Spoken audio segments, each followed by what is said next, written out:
Ladies and gentlemen, good morning. Please be seated. We start in just a couple of minutes, so please take your seats.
Ladies and gentlemen, once more, may I ask you to be seated? Excuse me.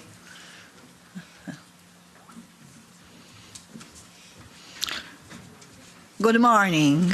It's very misty and grey Brussels morning, yet I'm happy to open this conference. I'm Anna Fotyga, Polish member of the European Parliament, and together with my colleagues Kosma Złotowski Robert of Poland, Robert Zile of Latvia, and Alexander Sasha Vondra of Czechia, we have the pleasure to welcome you to this conference hosted by the ECR group of the European Parliament.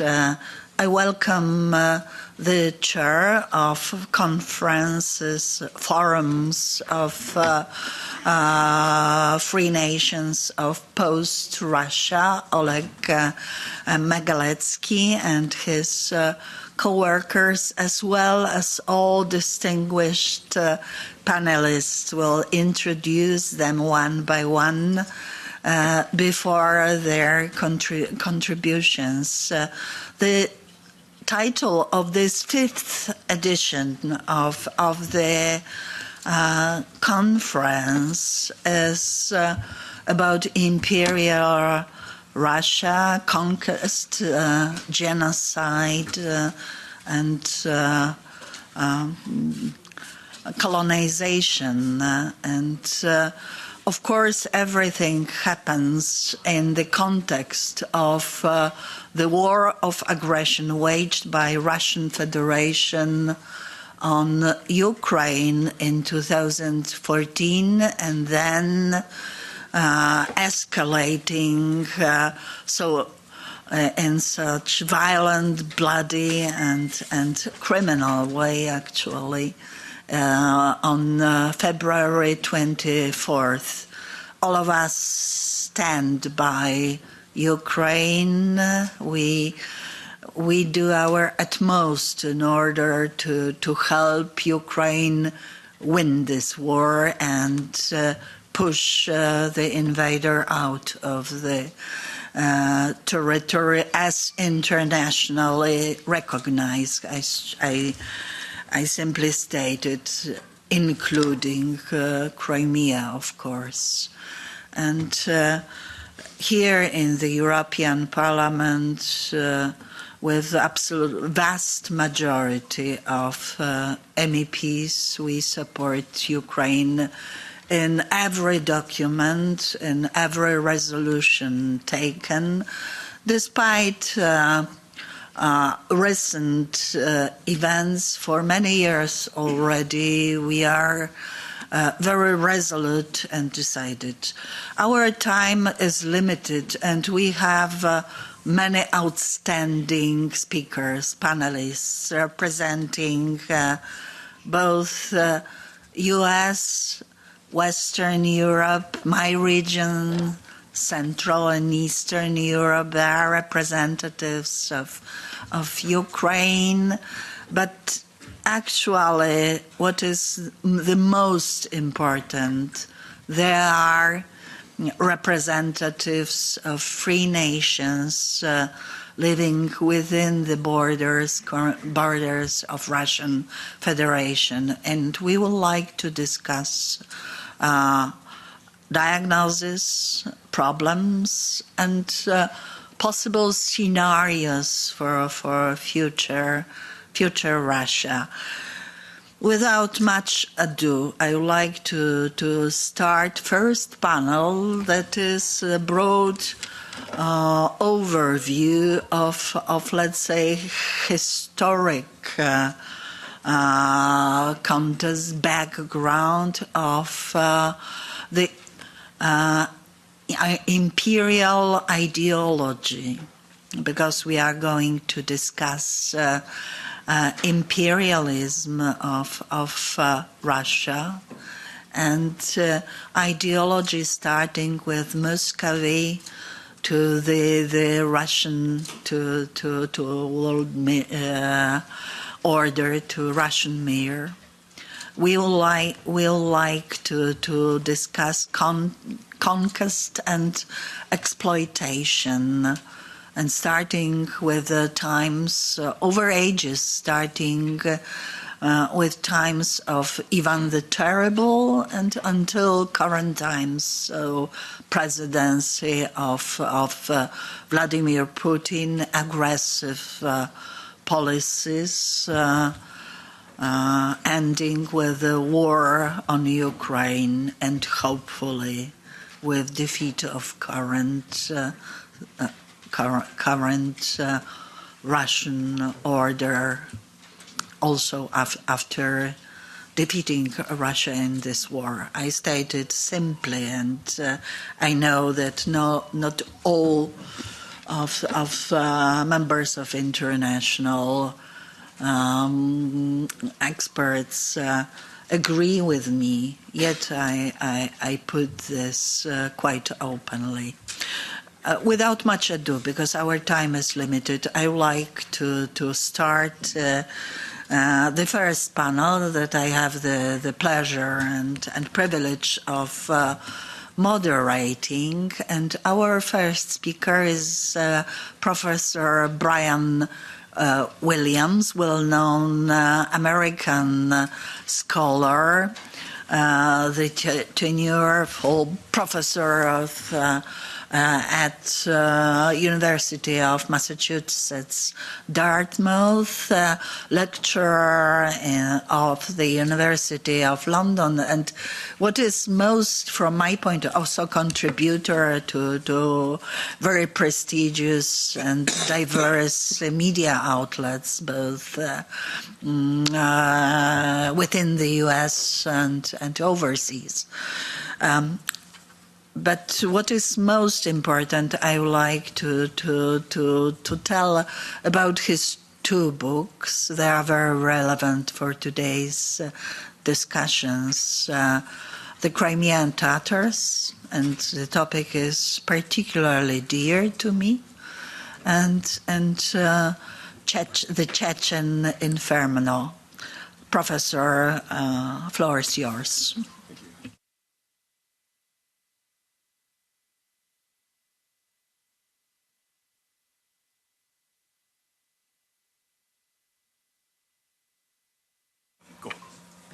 No, thank you. Thank you for the introduction. What I'm going to try to do today is take you through the almost inexorable advance of Russia from the small state of Rus all the way over towards Alaska, down into Kazakhstan, and of course into the Crimea. I'm going to try to do it as quickly as possible in the 10 minutes allotted to me. And I'm going to do something I think might be interesting. I'm going to compare this in some ways to America's inexorable advance over the Appalachians and across the West. So I'll begin this journey by going back in time to the time of Ivan the Terrible, Ivan Grozny. It was under Grozny that the Russians made their first transition from being a kingdom or a tsardom or a state to becoming an empire by moving over the Ural Mountains and crossing into Siberia. This is very similar to the English and later the Americans crossing from the Appalachian Mountains into the lands of the Plains Indians. My journey will take us from the area in green there, Russia, up in the forest, across that vast area in pink, which is the Golden Horde. We're going to go across Siberia and down into Central Asia and down towards the Caucasus and the Crimea. So this journey begins with the first conquest, which is of the Tatar Khanate of Kazan by Ivan Grozny. 1550s, they move into Kazan and later into Siberia. Slight delay there. This shows it better. Kazan right there, sorry. So this is the Kazan Khanate. This is the beginning of the conquest. And we know that when the Russians moved into Kazan, there was mass conversion to Christianity, as you had with American Indians or Native Americans in America. One group called the Krishans, of course, Christian Tatars. From there, they moved down into the Nogai horde and also into Siberia, the Siberian Khanate.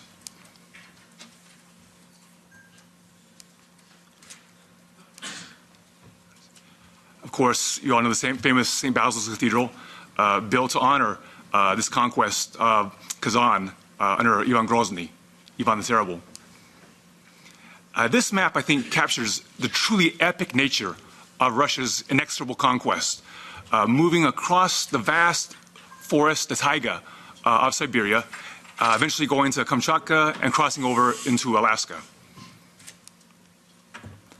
This is a famous painting of Yermak, the Cossacks, moving through the vast forest of Siberia, clashing with the animist or Sufi Muslim peoples living in the vastness of Siberia.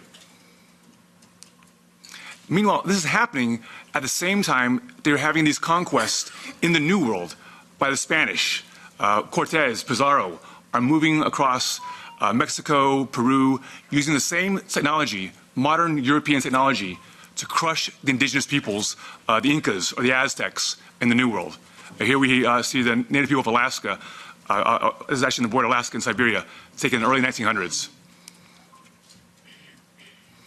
And of course, this conquest led to the collapse of many of these ancient societies. The Tuvans are famous for their Buddhist society. Their society, in many ways, fell apart under Russian conquest.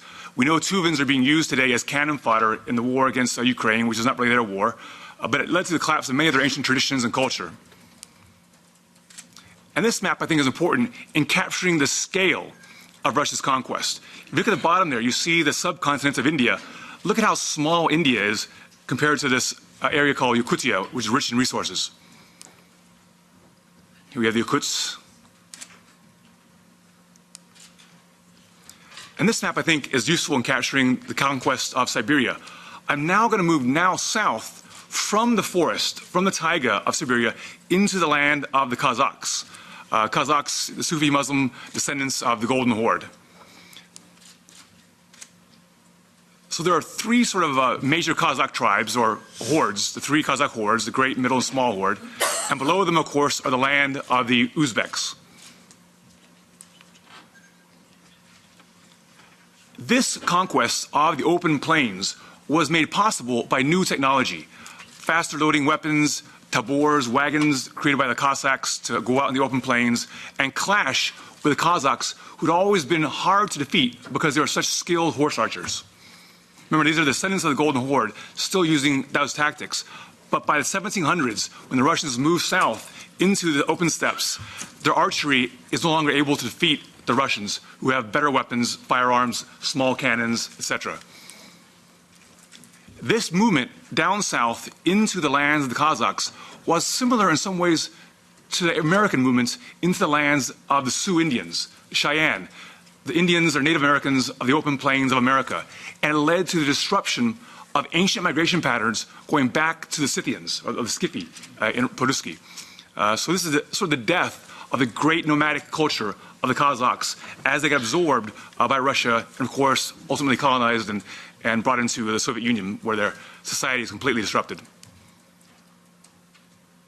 Once again, these migration patterns go back to the ancient European Scythians, thousands and thousands of years old, destroyed by this settlement, just as the native indigenous Americans' colonies, their patterns were destroyed by white man's colonization. Finally, of course, having conquered the Kazakhs, by the 1800s, the Russians moved south into the three khanates of Uzbekistan. In the process, the name Turkestan, which goes back over 1,000 years, was ultimately removed from the map. And today, most people have never heard the word Turkestan. This is a famous painting by Vereshchagin, Russian soldiers fighting against Uzbeks south of the Kazakhs. Now I'm moving towards the west, into Ukraine, the frontier. This was known as the Dikaya Polya, the wild fields. And for centuries, the Russians were unable to move down onto these open plains due to the fact that the Tatars were so invincible. The Tatars did slave raids deep into Russia. The Tatars burned Moscow as late as 1571, carrying away hundreds of thousands of Poles, Moldovans, and Russians as slaves down to Crimea. Crimea comes from the Mongol word Krim, which means fortress. And in many ways, the Crimea was a natural fortress for the Turco-Muslim world to stop the Slavs, to stop the Russians from moving south into the open plains, the Dikaya Polya, of what's today Ukraine, the frontier. And of course, we know that the Ukrainians had their own separate culture at this time period. There's a major effort on the part of the Putin administration to deny Ukraine's identity, to say, oh, they're just little Russians. But we know that the Ukrainians, as we see this map here, had hundreds of years of Western influence on the Poles and Lithuanians. And of course, later, they break up and form these free groups known as the Cossacks. Same origin as the word Kazakh, a freebooter, a free-roaming egalitarian people. The most famous Cossacks, of course, the Cossacks of the Zaporozhian Sich, the Zaporozhian fortress down in the lower part of Ukraine. They had an organic, almost indigenous, free form of democracy that was vastly different to serfdom, which you find under Russia. And don't forget, when the Russians did expand into these lands, they brought serfdom with them, a form of slavery that many of these ethnic groups had never had before. For example, when they conquered the Crimea, the Tatars had always been free under their own mirs, their chieftains. But when the Russians came in, they confiscated the land, blew up many of the mosques, and forced the collapse of the ancient Crimean Tatar people. In the purple here, you can see the Zaporozhian Cossacks, right there squeezed between the Crimean Khanate, the expanding Russian Empire, and Poland, a sort of free zone of free egalitarian Cossacks. This painting, the famous painting by Repin, I think captures the real egalitarian friendship and democracy of the original Ukrainian Cossacks of Zaporozhye. Of course, Zaporozhye today is a major power plant that's being controlled by the Russians. Now, this movement of Russia from the Kazakh lands and down south into Ukraine ultimately brings them down in confrontation of the Crimean Khanate. This Khanate extended, as you can see, from Moldova across the southern Ukraine all the way over to Circassia and acted as a shield, protecting these regions from Slavic expansion. When this area was conquered in 1774 by Catherine the Great, it led to the complete collapse of this society. And I should mention, there's a lot of propaganda about the Crimean Tatars. The Russians like to define them often as being Mongols. But if you live with the Crimean Tatars, as I've done, you'll see that their faces are very, very much pre-Mongol. Their origins go back to the Crimean Goths, the Crimean Greeks, and other groups that are centuries older than the Mongol Golden Horde. Of course, the Bakhchisarai Garden Palace there in Crimea is the last example of Mongol palatial architecture in Europe.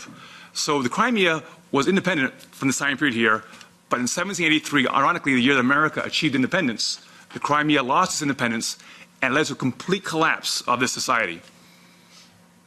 Most of the Tatars, by the way, lived in the south, in the yellow there, in the Yaila Mountains. There were two groups of Tatars. One are called Nogais. Nogais are almost like Kazakhs, or the wandering tribes of Kazakhstan, whereas the ones in the south are called Tats. And they're ancient people with blue eyes, blonde hair, going back to the Crimean Goths, although they both call themselves Crimean Tatars. Once again, the collapse of the society led to mass migrations of Crimean Tatars engaging in hijra, religious immigration from Crimea to the Ottoman Empire. They called the Ottoman Empire Ak Toprak, white soil. It was seen as salvation for them to escape their mosques being burnt, the graveyards of their ancestors being destroyed, and of course all the land being confiscated by Russian pomeshchiks, large landowners. Here's some pictures I took while living in the Crimea. This is the Crimean Tatars' palace there at Baghchisarai. And what you see, they're not all sort of Mongol physiognomy. Many of them have this pre-Mongol look to their faces. These are Samosaklat, self-seized settlements in the Yaila Mountains of southern Crimea. This is Mustafa Jamilov, the head of the Crimean Tatars. These are standards. This collapse of the Crimea, the fortress Crimea, ultimately led to the migration of the Russians towards the northern Caucasus. Now that the Tatars were gone, these almost unbeatable Tatar archers, once the cavalry forces of the Crimean Khan had been defeated, it opened up the Caucasus Mountains for Russian expansion. And this leads, of course, to the destruction of Circassia. If you look on this map, you will see 4 great nations in the Caucasus at this time period: Azerbaijan, Georgia, Armenia, and the green there, Circassia. Most people on the planet have never heard of Circassia. I was at a conference in New York of Armenians, and they proudly told me, well, not proudly, but sadly, Armenia had the world's first modern genocide in Europe. I asked them, haven't you heard of the Circassians? They'd never even heard of the Circassians. This nation had its own rich history. Much of the traditions we think of being Caucasian come from Circassia. Here we can see in the purple area there, the beginning of the Russian conquest of Circassia. This conquest was achieved by massive imperial armies burning and chopping down the forest. You could not conquer the free Circassians or the tribes to the east in Dagestan and Chechnya unless you destroyed the forest where they fought back from. They waged almost guerrilla war, insurgency. I call this the Battle of the Axe. The Russians systematically destroyed one of the largest forests in Europe. And now when you go to the northern Caucasus, these ancient forests going back millennia are missing, chopped down to allow the Russians with their much larger imperial armies to move in and conquer these areas by about 1864. Here we see the legendary Circassians. And of course, the collapse of Circassia, which my colleagues will discuss by 1860s, led to the mass migration of Circassians down into Ottoman Empire. I spent a lot of time living in Turkey, and there's many, many people in Turkey today who have the features of Circassia. Of course, I also found Circassians living in Israel, in Kafr Kama. I found them way down south where the Ottoman Sultan settled them. And of course, this leads, once Circassia gets destroyed, it leads to subjugation of Imam Shamil and the defense of the combined Chechen, Ingush, and Dagestani forces to the east. So, in many ways, as an American, we are taught that our people, our ancestors, the English, and of course the Americans who moved, as you see in this picture here, across the open plains, engaged in genocide. We are taught to be embarrassed by this bloody conquest of the free Native American people, the Sioux, the Cheyenne, Cherokee, Navajo, etc. We honor them in many ways, but we were taught that this is almost like a collective sin on the part of our nation, the Americans. Back in the 1800s, they called it manifest destiny. The English called it the white man's burden. The French called it mission civilisatrice. Russians did it for the honor of the Tsar, orthodoxy, and of course, the Russian nation. Today, we know it by a different name: genocide. Thank you.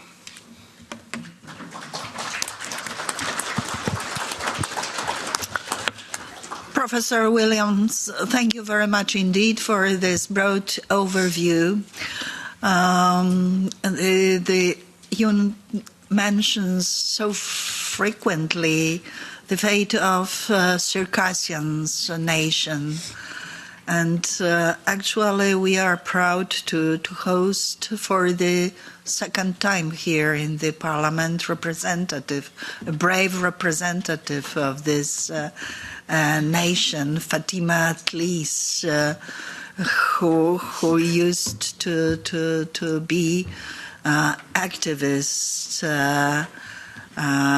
speaking up about Circassians' rights and within the Russian Federation, endangered there, evacuated to the United States, now serving as journalists in the Voice of America.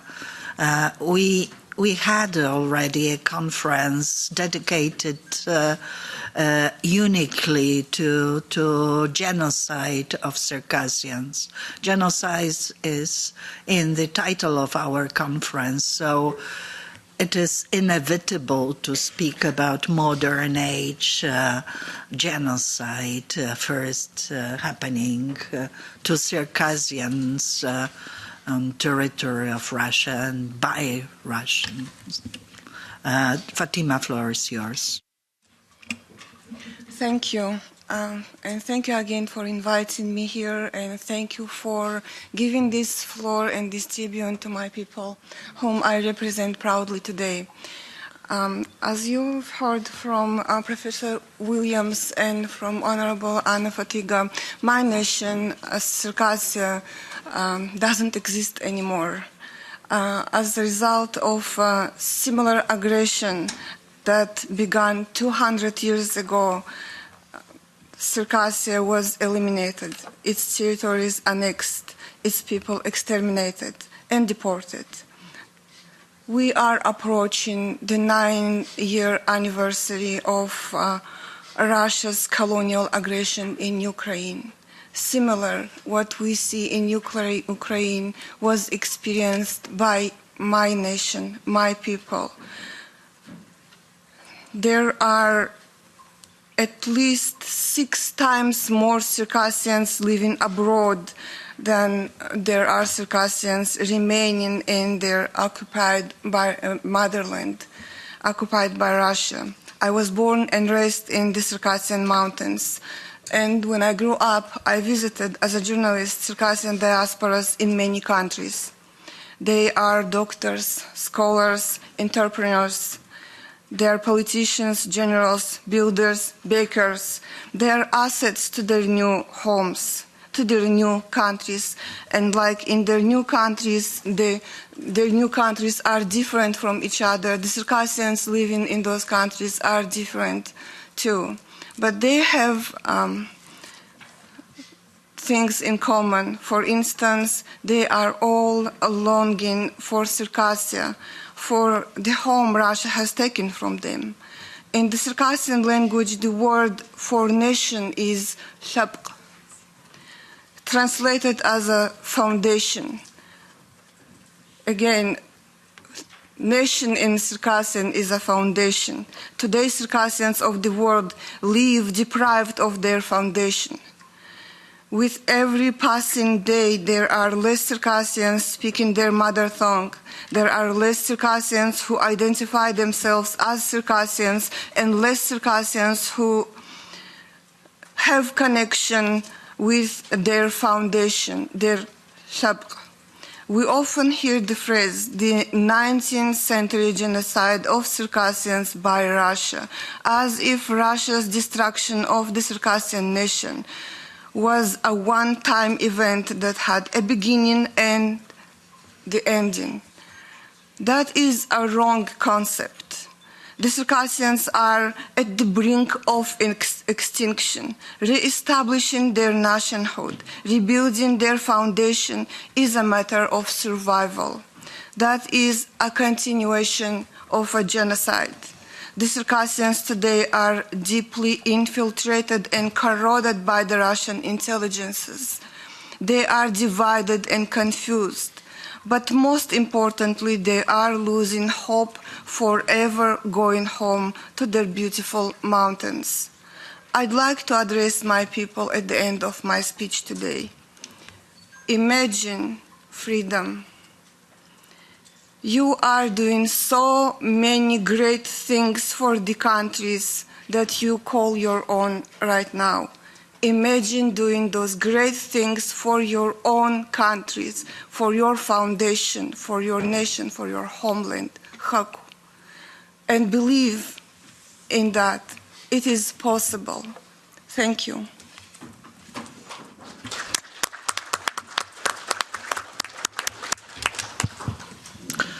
Thank you, Fatima, for your deeply moving contribution.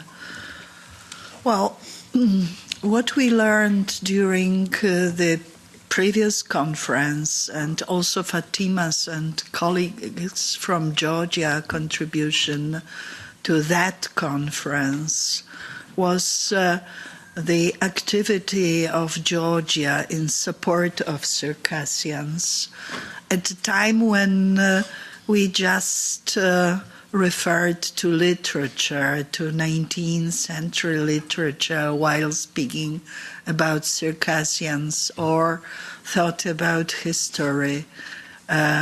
Georgians' assessment was very clear, very political, and very visionary. And I would like to pay tribute to personal prisoner of Putin nowadays, Mikhail Saakashvili, who used to initiate this. Our next speaker actually does not need introduction. There is a hero among us. Simply, there are many of them, but he's a very special and particular person, also not for the first time here in the European Parliament, the Prime Minister of free, independent Chechen Republic of Ichkeria, Ahmed Zakayev. Ahmed, floor is yours. Thank you very much. Thank you. I will speak in Russian. I'd like to welcome the participant guests of this forum, and before starting my speech, I would like to thank the organizers of this event for the invitation and the opportunity to take the floor. Then I would like to particularly thank MEP Anna Fotyga and the Polish government and the people of Poland for the fact that they have been tirelessly monitoring the situation in Chechnya for the past 28 years and providing us with the fraternal assistance in this difficult period of our history. More than 40,000 Chechen refugees fleeing the horrors of war found shelter in Poland. It will soon be a year since the Russian aggression in Ukraine. And it was Poland that was the first to come to the aid of the defenders of their country. In addition to everything else, more than 1.5 million Ukrainians were received by the Poles in their homes. Thank you very much for this, Anna.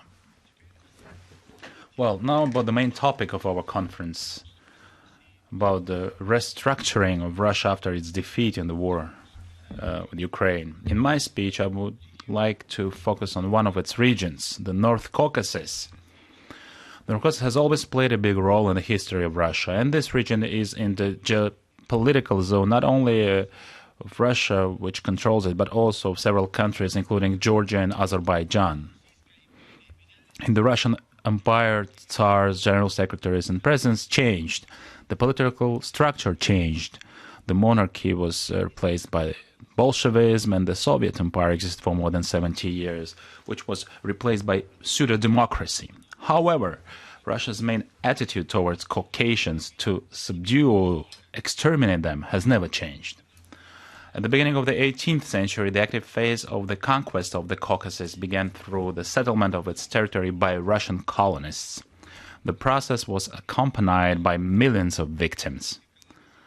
As a result of this colonization of the Caucasus, millions of people were killed and thousands of villages were devastated, which led to the disappearance of entire Caucasian peoples, Ubechs, Zhenevs, Kakachs. The systematic murder of the peoples of the Caucasus has intensified since the end of the Russian-Turkish War, when the Russian troops burned thousands of villages, exterminating all the inhabitants, including women and children. The onslaught of the Tsarist troops on the Caucasian people caused their unification. The first general movement of the North Caucasian Highlanders against the expansion of the Russian Empire in the Caucasus at the end of the 18th century was led by Sheikh Mansour.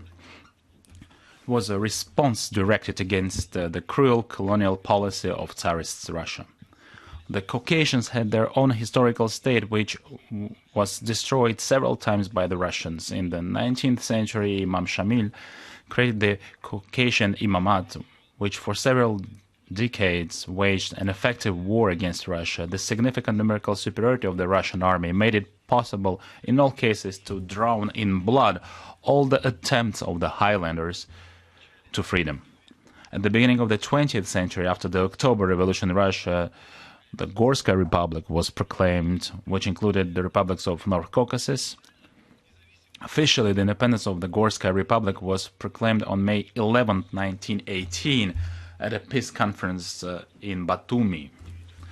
The territory of the partially recognized state covered 125,000 square kilometers with a population of about 2.9 million people.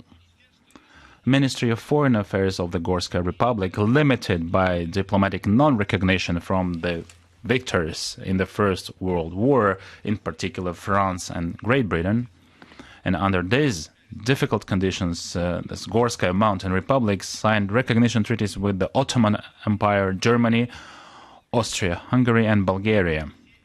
Since all these countries were defeated in the First World War and did not play a significant role in world politics at that time, this mountainous Gorskaya Republic experienced problems in strengthening its statehood. Considering Russia's ongoing aggression in Ukraine today, the union of the Ukrainian People's Republic and the Gorskaya Mountainous Republic is deeply symbolic. In 1919, an agreement was made between the Directory of the Ukrainian People's Republic and the Parliament of the Gorskaya Mountains Republic.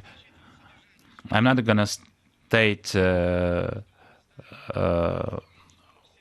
what was written over there, but I think my assistant have already distributed what was written down in this agreement. As we know from history, both the Ukrainian People's Republic and the Gorskaya Republic were defeated by the Bolsheviks. The Tsarist colonial policy gave way to the dictatorship of the proletariat and destroyed everything, even the smallest sprouts of freedom and democracy. Despite the active participation of the peoples of the Caucasus in the establishment of the Soviets after its consolidation, Soviet power took over the peoples of the North Caucasus, and again, entire peoples became enemies, and a new wave of the genocide of the North Caucasian peoples begins. Chechens, Karachay, Ingush, Balkars became victims of the murderous policy of the Soviet state.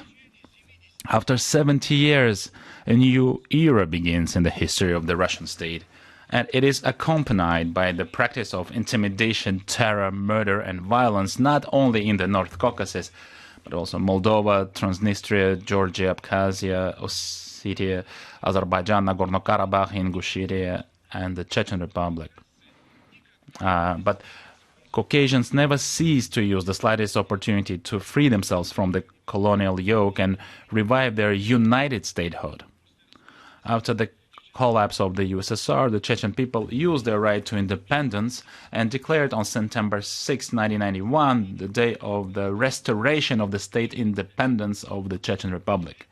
In October 1991, Georgian President Zviad Gamsahurdia and the President of the Chechen Republic of Shkere Johar Dudaev began to discuss the project of the Caucasian Confederation. In December 1991, January 92, a coup took place in Georgia, as a result of which President Zviad Gamsahurdia was removed, and Eduard Shevardnadze, who was supported by Russia, came to power. And in the Chechen Republic, the Kremlin began to form an armed opposition which was supposed to overthrow the popularly elected government and establish a pro-Russian occupation regime. These attempts were unsuccessful until the end of 1994. In December 1994, Russia launched a large-scale war. Russian Defense Minister Pavel Grachev promised President Boris Yeltsin to restore order in Chechnya in 2 hours with one airborne regiment. In the 28 years since the start of the Russian-Chechen War, Russia was able to colonize the Chechen Republic, to occupy it, and plant its own collaborationist government, but failed to break the struggle of the Chechen people for their independence. The government of the Chechen Republic of Ichkeria is working successfully in exile. As a result of the signing of an agreement between the military departments of the two countries, the armed force of the Chechen Republic of Ichkeria are fighting today as part of the armed forces of Ukraine. The Chechens were very enthusiastic about the recognition by the Ukrainian Rada of the fact that Russia occupied the territory of the Chechen Republic of Ichkeria, which was the reason for the entry into the armed forces of the Chechen Republic of Ichkeria of many volunteers fighting against the Russian aggressor. The Chechens are confident that Ukraine's victory in the war against Russia will allow them to deoccupy the territory of the Chechen Republic of Ichkeria and restore their statehood. At present, the best representatives of the enslaved and occupied peoples of the Caucasus are fighting on the Ukrainian front, repelling enemy attacks and liberating the occupied lands of Ukraine. There is confidence that the courageous and heroic resistance of the Ukrainian army to the Russian invaders and the world support of the struggling people of Ukraine will break the back of the Russian aggressors. In connection with the foregoing, I would like to urge the participants of this forum to appeal to the international community guided by the generally accepted principles and norms of international law, such as on the right of the nation to self-determination, the resolution of the UN General Assembly 2105, dating back to December 20, 1965, Resolution 2625 of November 24, 1970, UN Declaration on the Rights of Indigenous Peoples dated October 13, 2007, number 61/295, appeal to the parliaments and leaders of the UN member states with an appeal to recognize the right to self-determination of the peoples forcibly held by Russia, expressed in the right of the oppressed people to freely decide the issue of state status and independently carry out their cultural and economic development. All these years, the peoples of the North Caucasus have been closely watching the struggle of the Chechens for freedom and are waiting for international recognition of the right of the Chechen people to their statehood, to start their own struggle for independence, and in the future to recreate, considering modern realities, the Caucasian Confederation, following the example of the Confederation of Mountain Peoples of 1918. And our government on May 11th will celebrate the 105th anniversary of this republic. We plan to organize a conference in order to reanimate this state. And considering the context of what is going on in the world, and considering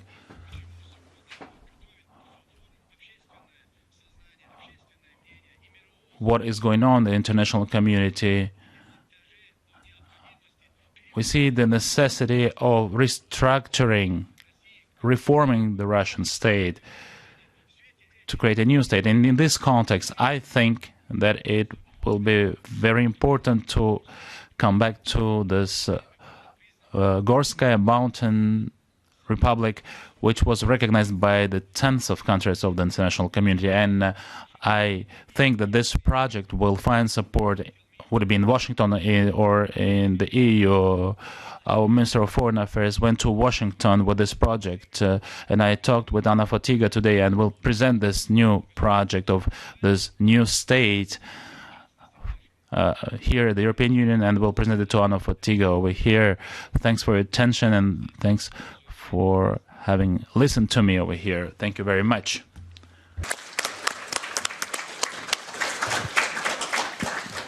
Thank you very much indeed. Thank you. It was extremely important contribution to this conference. Now something for Domosua. Allow me with great pleasure to present the representative of Poland, the outstanding Polish scholar, historian, specializing in history of diplomacy and totalitarian regimes, Sovietologist as well, Professor Marek Konrad, Kornat. I'm very sorry because of lack of Polish interpretation during this conference. I invite him only in Polish to take this floor. Please allow me to have this pleasure, short pleasure during this conference. Panie profesorze, bardzo proszę. Dziękuję. Thank you very much, Madam Fotyga. I would like to limit myself to some general remarks concerning the problem of Russian tradition of imperialism and Soviet imperialism in the 20th century. The remark number one, I think, should be devoted to the imperial character of the pre-revolutionary Russia. The main factor which permitted to establish Russia in the role of a great international power was the dismemberment of Poland in the end of 18th century, the dismemberment of Polish-Lithuanian Republic or Commonwealth in the other words. The crisis of Polish state and the foreign domination on Poland, on Polish territories, on the territories of Polish-Lithuanian Commonwealth, had significant geopolitical dimension for Europe, for the construction of the European balance of power, for the European concert of power, to which Russia belonged until the Great War, which was started in 1914. Partitions of Poland permitted Russia to enter to the center of Europe, and we can imagine easily the precarious situation of Polish nation, Polish people, after the partitions, when we say that 80% of the pre-partition territories of Polish-Lithuanian Commonwealth was under Russian domination after the Congress of Vienna, when a small Polish kingdom was re-established in the dynastic union with Russia. Let me say that it is highly difficult to imagine the history of 19th century and the history of the 20th century without mentioning the problem of the partitions of Poland, which cannot be neglected in not only European history, but especially in the Central European geopolitical constellation.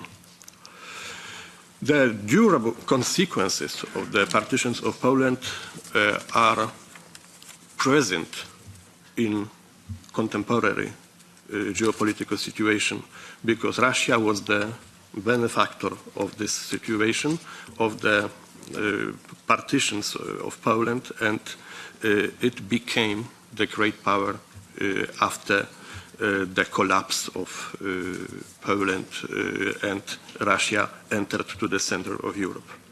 Remark number two, in 19th century, we can say that Russian imperialism codified some ideas of the external expansion. I mean especially the idea of the dismemberment of Turkey, Crimean War, and the Eastern Crisis of 1876-78, which was ended by a compromise adopted on the Congress of Berlin. And in the second, especially in the second half of the 19th century, we can not neglect, it is impossible to neglect, the second idea of Russian external expansion. I mean the idea of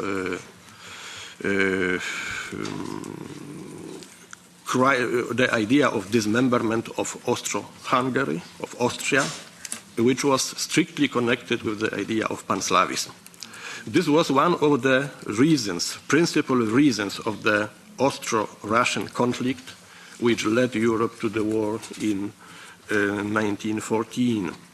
Russian Tsarist foreign policy, of course, was a peaceful policy, so to say, because Russia participated in the European concert, but post-Vienna Russia policy was a policy of gendarme of Europe, especially under Nicholas I.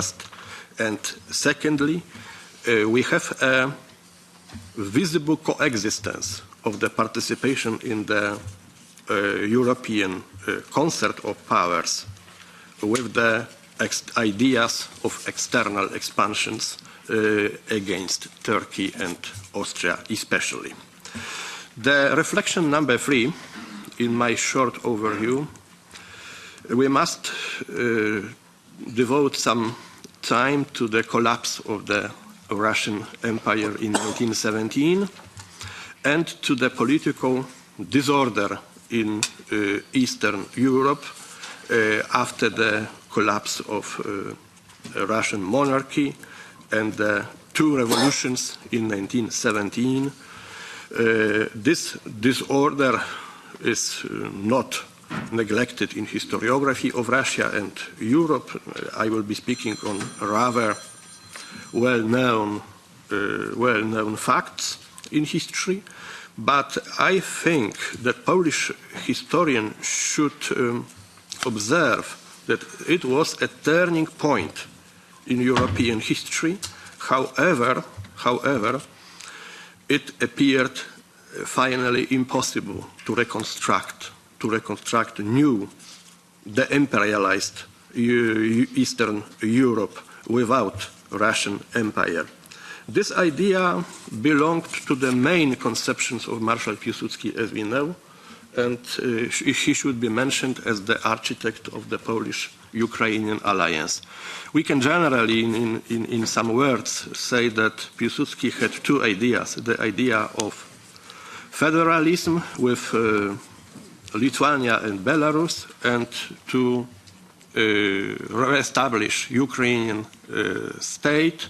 And Piłsudski's idea of Ukraine was the idea of Ukraine in the role of ally of Poland, the ally of Poland, strategic ally against Russia, of course.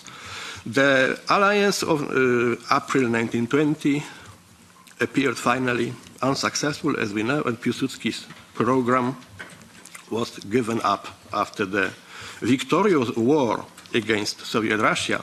But this victorious war was ended by the peace of compromise. We can say that peace of compromise, which was adopted in Riga in March 1921. From Polish point of view, the Riga Treaty can be described as a peace of compromise. From Ukrainian point of view, it was some kind of partition of Ukrainian territories between Poland and communist Russia. And from Soviet perspective, it was only an armistice in the time of weakness of Russia. And the peace lasted only to 1939, when it was violated by the Red Army on September 17. Finally, Russia after 1917 was not de-imperialized, it was rebuilt as an empire.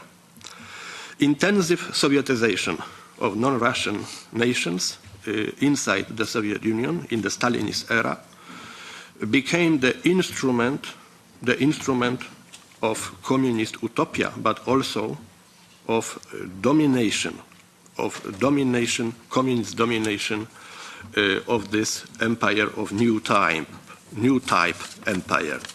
We have generally a discussion in Polish historiography, in Polish Sovietology. Well-known Polish historian Jan Kucharzewski argued that the Russian nation is the factor profiting in the Soviet imperialism and expansionism. The totally different point of view was proposed by no more well-known person in Polish intellectual history, I mean writer Józef Mackiewicz, who argued that Russia is not a typically colonial empire because Russian nation is the first victim of totalitarian regime. These are concrete words of Józef Mackiewicz. In reality, and I think that that will be my last reflection due to the limits of time. In reality, Soviet policy under Stalin in 1930s, in the last decade before the outbreak of the Second World War, was not a peaceful policy. It is true that Soviet diplomacy promoted the idea of collective security, a bloc of Eastern and Central European states against Germany. But it was only a propaganda formula. It was only a theory.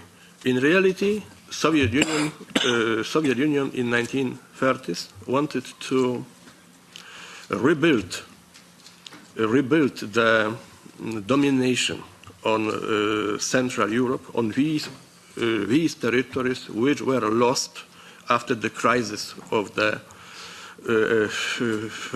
Russian Empire, after the Great War and the geopolitical revolution in Central and Eastern Europe in 1920.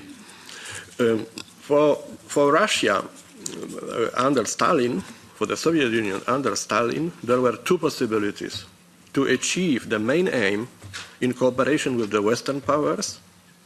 The idea was attempted in 1934 when the French proposal of Eastern Pact was discussed in the diplomatic cabinets of Europe. I mean the Eastern Pact as a proposal of collective security, which was supported by Litvinov and Commissar Litvinov and Soviet diplomacy. But the other partner was Germany. And finally, Soviet Union achieved the main aim in the Ribbentrop-Molotov Pact. Ribbentrop-Molotov Pact was not an accident. Ribbentrop-Molotov Pact was some kind of coronation of Soviet Stalinist vision of foreign policy. And last remark, the genocide in the totalitarian Soviet state was the instrument of the totalitarian rule, and especially we cannot omit such problem like the extermination of Polish population in the Soviet Union, 200,000 people in the years 1937-38. Of course, Polish society, Polish people in the Soviet Union were not a unique victim of this cruel dictatorship, but I think it is the obligation of Polish historians not to neglect this factor when we have in the topic of our conference the idea of genocide, which is strictly associated with the totalitarian rule in the Soviet Union. Soviet Union was the first totalitarian regime, first, not Italian fascism and not German Nazism, but Russia. Lenin was the inventor of totalitarian regime. Thank you very much for these brief remarks.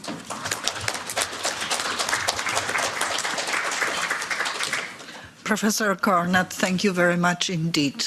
Now time has come for the Russian angle of this. We welcome to the podium the outstanding Russian speaker, Professor Władysław Inozemtsev, head of Moscow-based Center for Research of Post-Industrial Societies, but frequently a lecturer elsewhere in the United States, prestigious university. Lectures as well as in France and other places. He's the author of quite well-known foresight of Russia post-2030. So, well, Professor, the floor is yours. Thank you so much. Thank you so much. And I'm very grateful for everybody who organized this outstanding event and who invited me here. So I will do my best to restore the agenda of our meeting and to turn back to the questions which were posed on the first panel. So it's about the history of the Russian Empire and the Russian imperialism, about the current events and what ties and what lines can actually help to explain the continuation of the Russian imperialist tradition. I would say that I was very interested in Professor Brian Williams' introduction and his thesis, but I would say from my point of view, they are a little bit superficial, because the Russian Empire is very much similar to the Western European empires, and it's very much different from it in many obstacles. What is the similarity? The similarity from my point of view is that the Russian imperialism, it was not Russian imperialism actually, first of all, it was the Muscovite imperialism, because Russia didn't exist at the time when Muscovy started its imperial expansion. And the imperial expansion of Muscovy, starting from the late 15th century, was very similar to what happened, what was done by the European powers. Both European powers and Muscovy expanded on the west-east line. So the European powers expanded across the Atlantic to both Americas, like the French in Louisiana, the British in certain colonies, the Spanish and the Portuguese in South America, and the Russian went opposite way to the east, conquering Tatar Khanate, Siberian Khanate, and then ending at the Pacific Ocean. This was, as I believe, it was a time of I would say, true colonialism. It was a colonization when the masses of people from the metropolises resettled in these colonies, and actually this was a time of genocide, of terrible genocide, both from the Russian side and both from the European side in Americas. And the result was the new colonial empire, which was inhabited and populated in some significant degree by the representatives of the metropolis. The Russians migrated to Siberia in great numbers, the Englishmen, the French, the Huguenots, the Dutch people, the Germans migrated to North America, the Spaniards and Portuguese to South America, and they actually, they all built in these territories the societies which were very similar to their own in their homelands.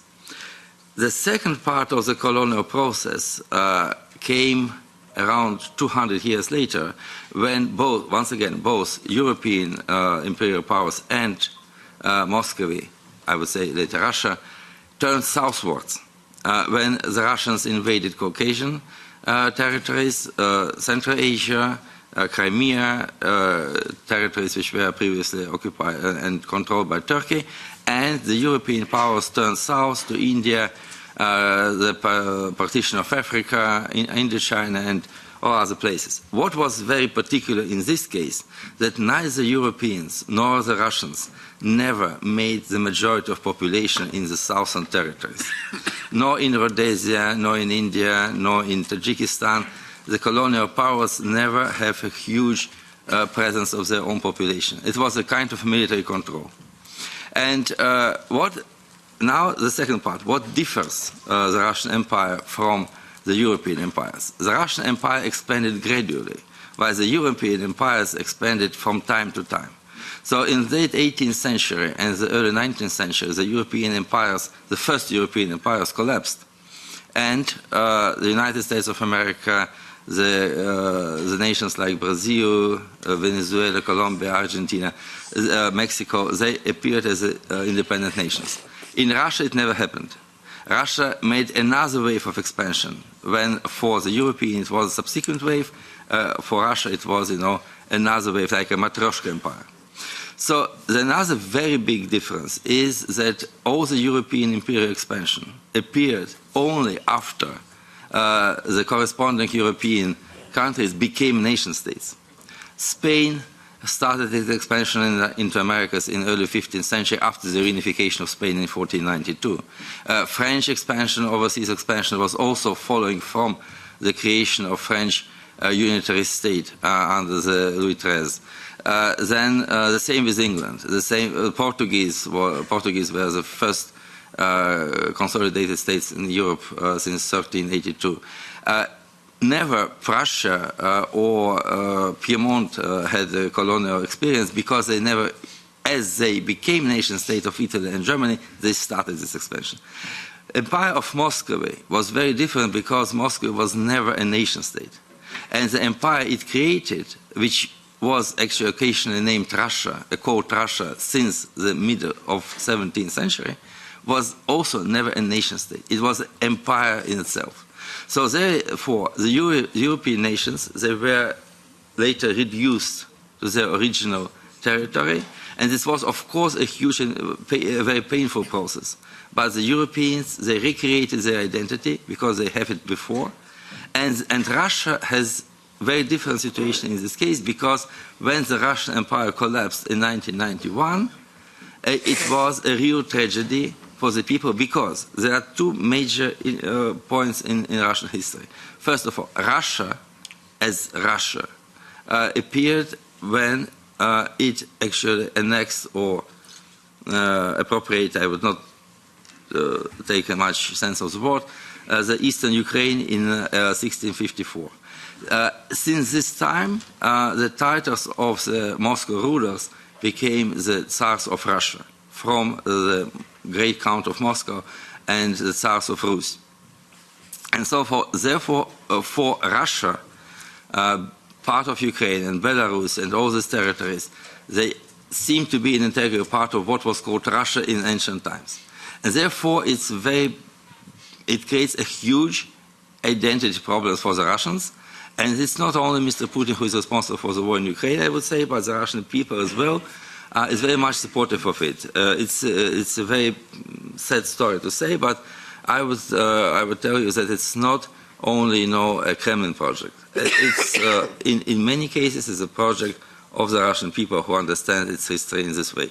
And another point is that because Russia never experienced contraction, for example, like England, after it lost the United States, certain colonies, since Russia never experienced contraction, every kind of loss of the territory is perceived as a national tragedy and problem for the Russians. So this makes Russia a very unique, aggressive, and actually hostile empire, which presents and will present for a long time to go a huge existential threat to the European world. The last point I would make here, because it's not much time, I would say that the Russian Mir idea is, I think, very misleading. Why? Because the Soviet communists, when they tried to re-establish the Russian Empire in a territorial sense in 1917 or afterwards, they actually abandoned the very mention of Russia. It was the Soviet Union. It was not a Russian Union. It was a Soviet Union. They seized the idea of Russianness for getting back all these republics inside the umbrella of the Soviet Union. Now, the problem is that, and it was like a kind of international idea which can cover all the world and whatsoever. Now, they try to expand in the name of Russian world, which is, I would say very contradictory idea. Because if Russia created or declared itself in 1991 a Republic of Muscovy, it would be a very different situation, because Muscovy is not hostile to Ukraine, it's not hostile to Belarus, it's not hostile to Moldova, because Muscovy would be a kind of territorial state which can actually reform itself inside of it. When you say Russia, you immediately think about all the Russians who are dispersed all over the post-Soviet region, and this makes you potentially aggressive, what we have seen since 1992. It was not Putin who started the war in Ukraine, it was Yeltsin who started the war in Chechnya, it was Yeltsin who actually started the war in Moldova, and also in Georgia and Abkhazia. So I would say that the Russian state, if it is called Russian state, produces the idea of Russian world, and this continues into a kind of aggressive policy. If it is reduced to Muscovy, if it can somehow live with this new identity, trying to establish more equal relationship with the peoples and nations inside this Muscovite territory, it would be another story. The very last remark is that, yes, I believe that Ukraine will prevail in this war with the help of the collective West, and the Russian forces will be expelled from all the occupied territories. But what I do not believe, actually, is that this will lead to the collapse and breakup of Russia. Because, you know, the French colonial empire, the English colonial empire, the Spanish colonial empire, all they collapsed, but not Spain, not United Kingdom, not France. It's not about, you know, the Spain lost Philippines and many other territories, but it hadn't lost Catalonia so far.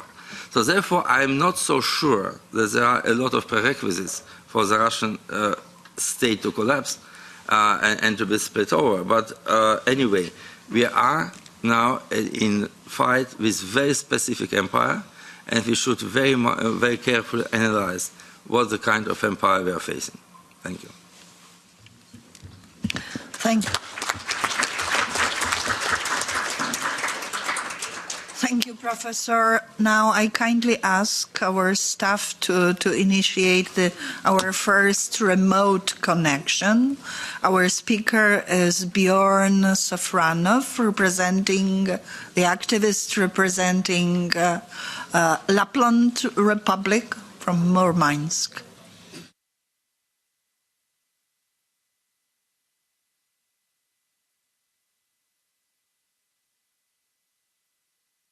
The opportunity to attend this conference. This is very important for my region and me in particular. Before starting my speech, I have to tell you that I'm not on the territory, now I am on the territory of Russia, and therefore my words are limited and by the laws of the state. Let's get to the point. Most of the presented needs to be given a little context. My name is Bjorn Safranov. I am native of Kola Peninsula, and I am a member of Movement for Freedom. Yeah, we'll name it like this. I will have to talk more about present and future than history. I will try to explain my region in terms of geography and geopolitics. Also, besides this, I will try to explain you the special situation with military settlements which are so common on the north, in the north on the Russian territory, in this unpleasant place to live. Despite the fact that my region has a huge history and amazing past from a barely controlled territory with one of the oldest autonomous people of Europe to a de facto outpost and military colony with a predominantly non-indigenous people, I will not touch on it. You don't need to listen a huge history of a region that currently has less than 1 million people. A lot has already been said about Russian colonialism, as well as genocide and popular displacement. The Kola Peninsula is interesting to other is better to start with why you even want to hear about a place like Kola Peninsula. This place is the main naval base of Russian Northern Fleet. It's built on duty and port activities and fishing. This is a very strange place. It's not like Central Russia. These people are so different from Moscow, Petersburg people, because in case of nature, in case of duty and autochthonous people traditions like Sami people or Pomo people. For example, people from Kola Peninsula try to eat reindeers more often than in Central Russia.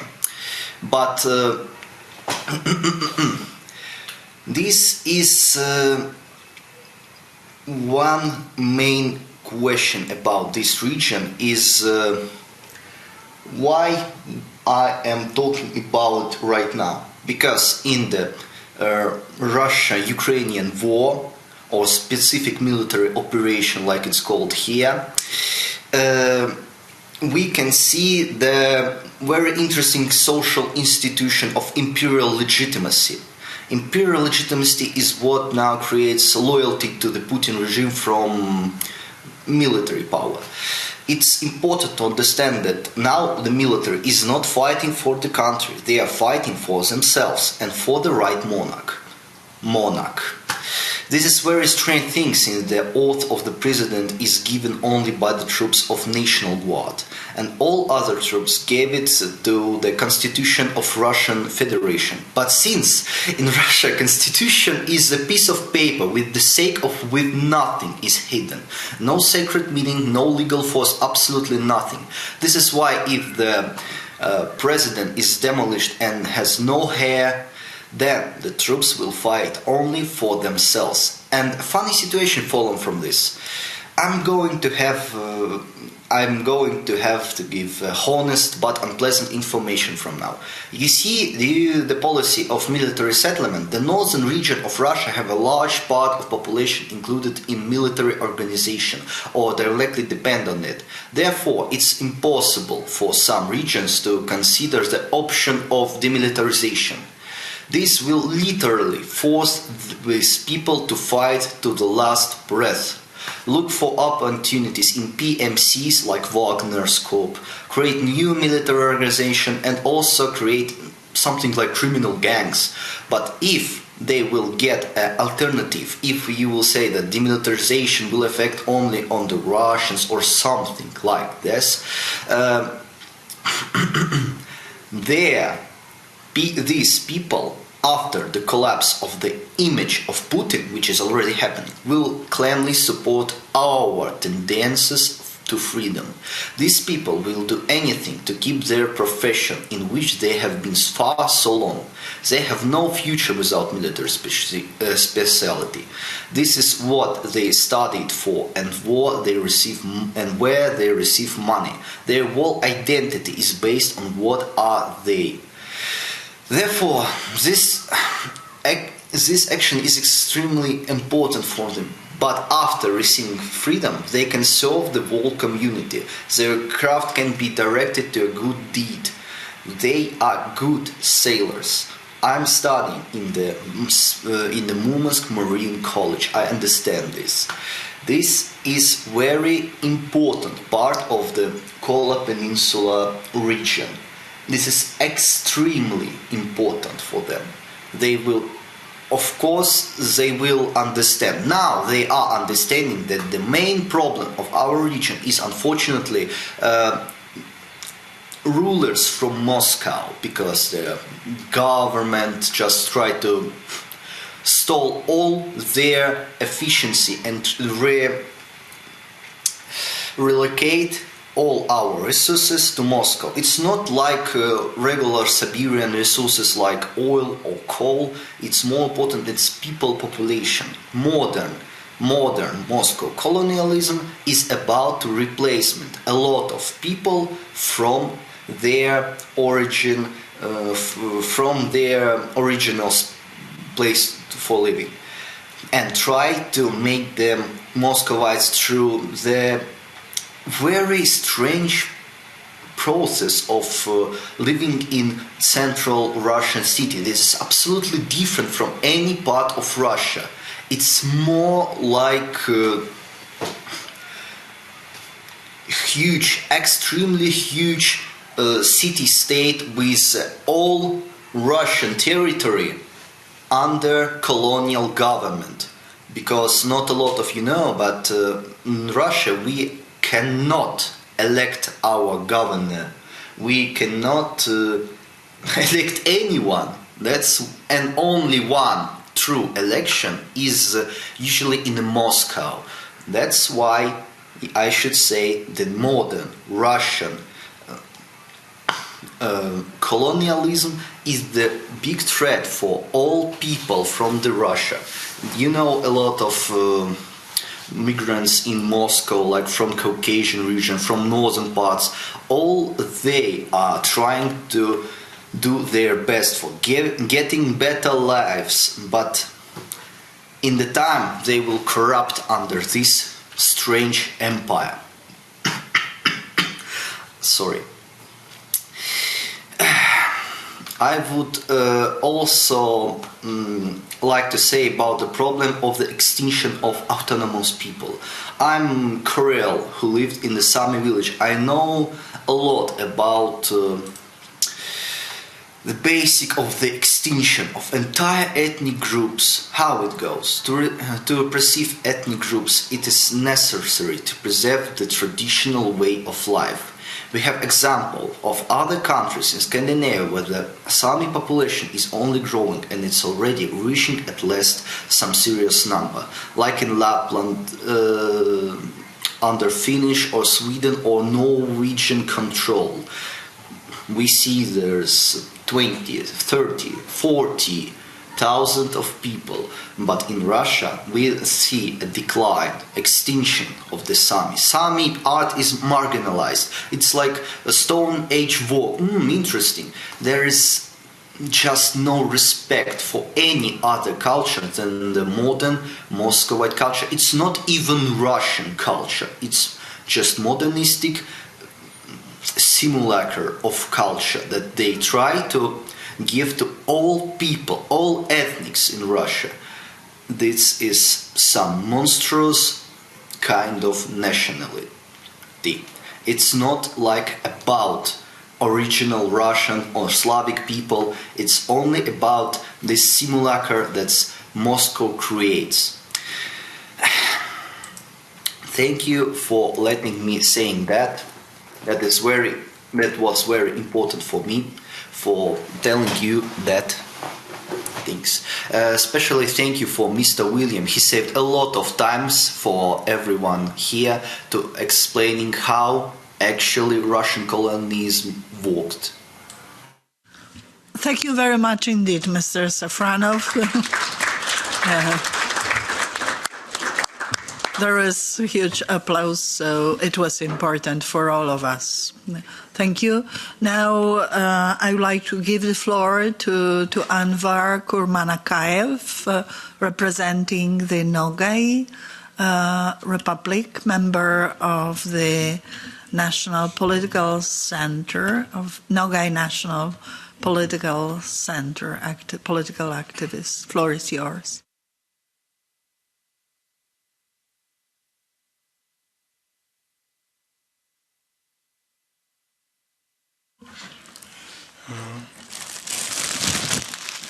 Здравствуйте. Good morning. Good morning, ladies and gentlemen. I represent Nogai movement, and today I would like to talk about my people a lot has been said on genocide today, and before even the genocide of the Circassian people, Nogai people also faced genocide by Catherine II.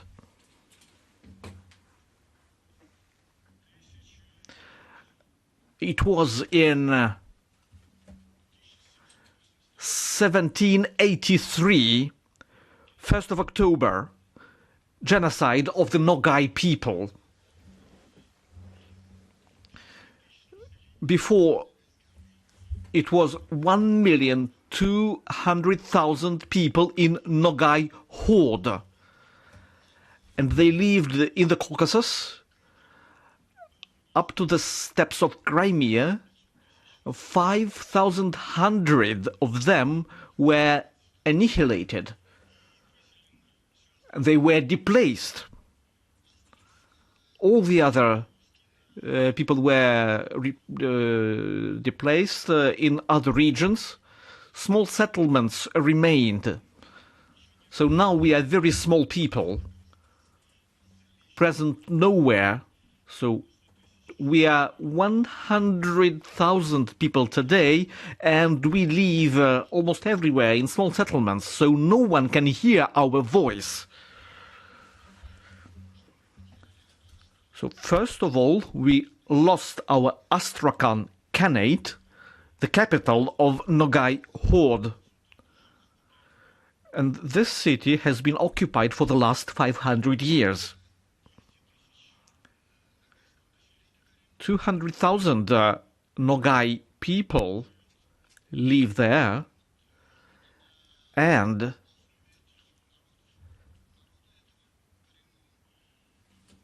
we want to create a Nogai republic in Astrakhan, a republic of this autochthonous people, to get rid of this external pressure. Well, in Astrakhan region, we have oil, we have gas in huge amounts, but local population gets nothing. Everything is exported to Moscow. Local population has no work. They have to go elsewhere for employment. So genocide continues.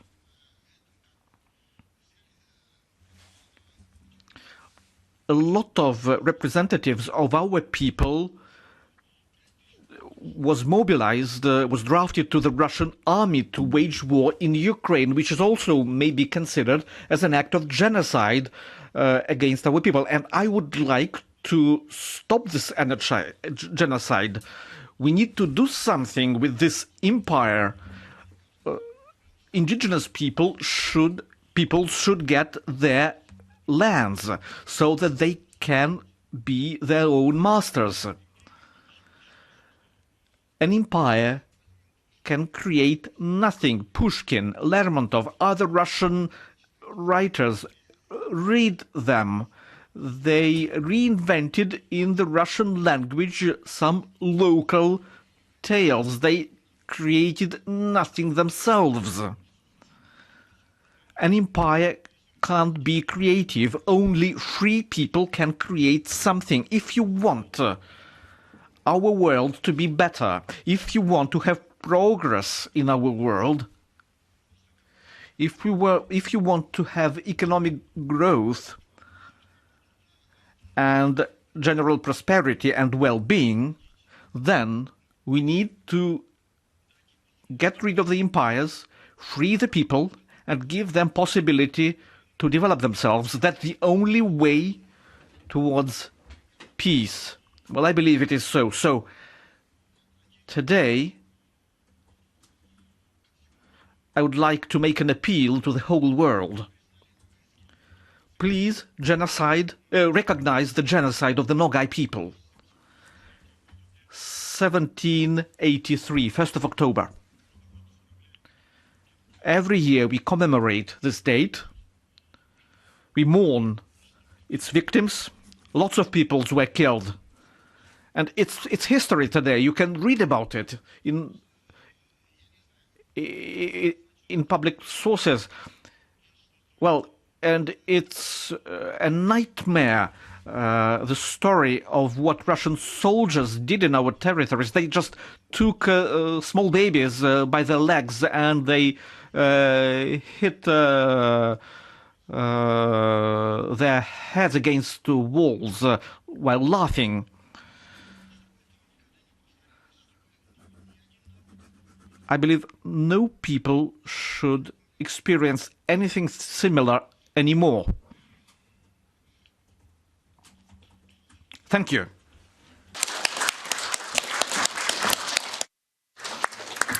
Thank you very much indeed. Thank you for this contribution. Next, two speakers. Unfortunately, we have very limited time, so I kindly ask you to introduce yourself at the beginning of your presentation and try to be very brief, my kind request. Mr. Stanisław Susłow first. Thank you very much. Dear colleagues, thank you for the chance to speak on important questions. The Russian vote is a concept that has recently taken on alarming importance. The reason is the brutal aggression of the so-called Russian Federation on independent Ukraine. The Russian vote today has a similar ideology to fascism, of one national superiority over others. It was the fascist ideology of the Russian vote that drove the direct military aggression against Ukraine. In the same way, the Russian vote is destroying national differences in the so-called Russian Federation. Moscow ignores the drunkenness, drug use, and aggressive insert the native peoples on the occupation territories. Moscow ignores the terrible HIV epidemic that is killing the population of the so-called Russian Federation. The United Nations classifies this as a genocide. Genocide is being carried out both outside the borders of the so-called Russian Federation and inside it. The Russian vote is irrational and like a parasite, it will die in the end. At present, the only ambition of the Russian vote is to keep alive the war criminal leader Putin and his friends. The growing agony we are already seeing in the Russian vote will end in disintegration. I would like, therefore, to draw the attention of the European Parliament to two important questions that we have discussed in previous forums, and also an important message which I will say at the end of my speech. The first is the question of security, the security of nuclear weapons, of nuclear objects, and of public safety in the creation of the new independent countries in the post-Russian space. Optionally, this could be done by using elites in power structures in the regions to provide order and security at the start of the formation of independent countries. What guarantees can the elites get for this? The second question is developing a handout of passports from the new independent countries as soon as possible. The question of security. In our previous forums, we have discussed the constancy of the current regional borders. The solution will provide security from regional conflicts on a territorial basis. To secure nuclear objects and weapons, as well as public order, it is proposed to temporarily use existing elites in the initial time. A few words about the elites in the so-called Russian Federation. All the elites in the regions are installed from Moscow. But that doesn't mean that they are ideologically committed to the Russian vote. The rhetoric of their speeches is not an idea but a job for money. Mind you, I'm talking about the elites in the regions, where they see the frailty of the centers. They will look out options to keep their money and security for themselves. They will gladly sell their bosses if they understand that they can keep their money and their lives. One thing to offer have now is to inform the elites that they have the only chance to keep in their money and getting amnesty from the tribunal. But to do so, they want to provide control of the military and police in the regions, and they want to provide security for nuclear objects and weapons, as well as public order. And they want to agree that they will not be able to take part in the future government elections and structures. They must start preparing for the democratic elections in the region and start cooperation with the temporary international control. Temporary international control will work as an advisor to the organization of democratic procedures and nuclear dismantling. And question number 2. There is already a worldwide practice to using passports of some countries to citizens of other countries, dual citizenship and more. The use of such passports could begin after the adoption of a declaration of regional sovereignty. It will be good if the sovereignty of the new countries is the first accepted by the countries that have borders with the so-called Russian Federation. Having a Siberian Confederation of free Tatarstan passport will allow holders of this passport to participate in the referendums and elections. This is very important for the process I'm talking about is the first point. For the first time, passports can be handed out outside the territory of the so-called Russian Federation. I would like to point out that this is not a so-called good Russian passport. I'm only talking about the passport of a citizen of a country that will be liberated from the Moscow-centered occupation. I would like to say that both questions are very important, and it is impossible to talk about all the details in a small period of time. This question needs to be detailed with the analytics experts and the working groups with the European Union and maybe other international bodies. A resolution of this important question will help to protect everyone from the aggressive Russian vote as quickly as possible. When the aggressive Russian vote ends, the following world problems will disappear. First, the global source of military danger. 2, the dirty money cleaning center. 3, a major center of global corruption. 4, center of propaganda against democracy and progress. 5, the problems of Balkans region and resolution of Kosovo questions. 6, dictatorships of Iran and North Korea will disappear. And 7, military conflicts in Africa territory will stop. If we don't stop it now, the aggressive empire will rise again from the dark. Wars that one we see now after the collapse of the USSR. But it is not only the regions of Russia that are occupied by the so-called Russian Federation. My colleague Vladimir Stojkovic will talk about in next panel in our forum today. And dear colleagues, you can find the full text of my speech in promotional materials in our time. Thank you for your attention.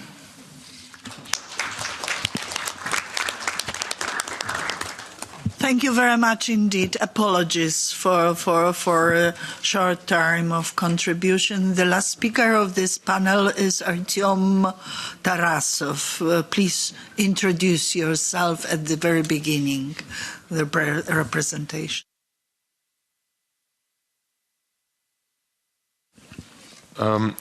Dear participants, dear ladies and gentlemen, I'm Artyom Tarasov.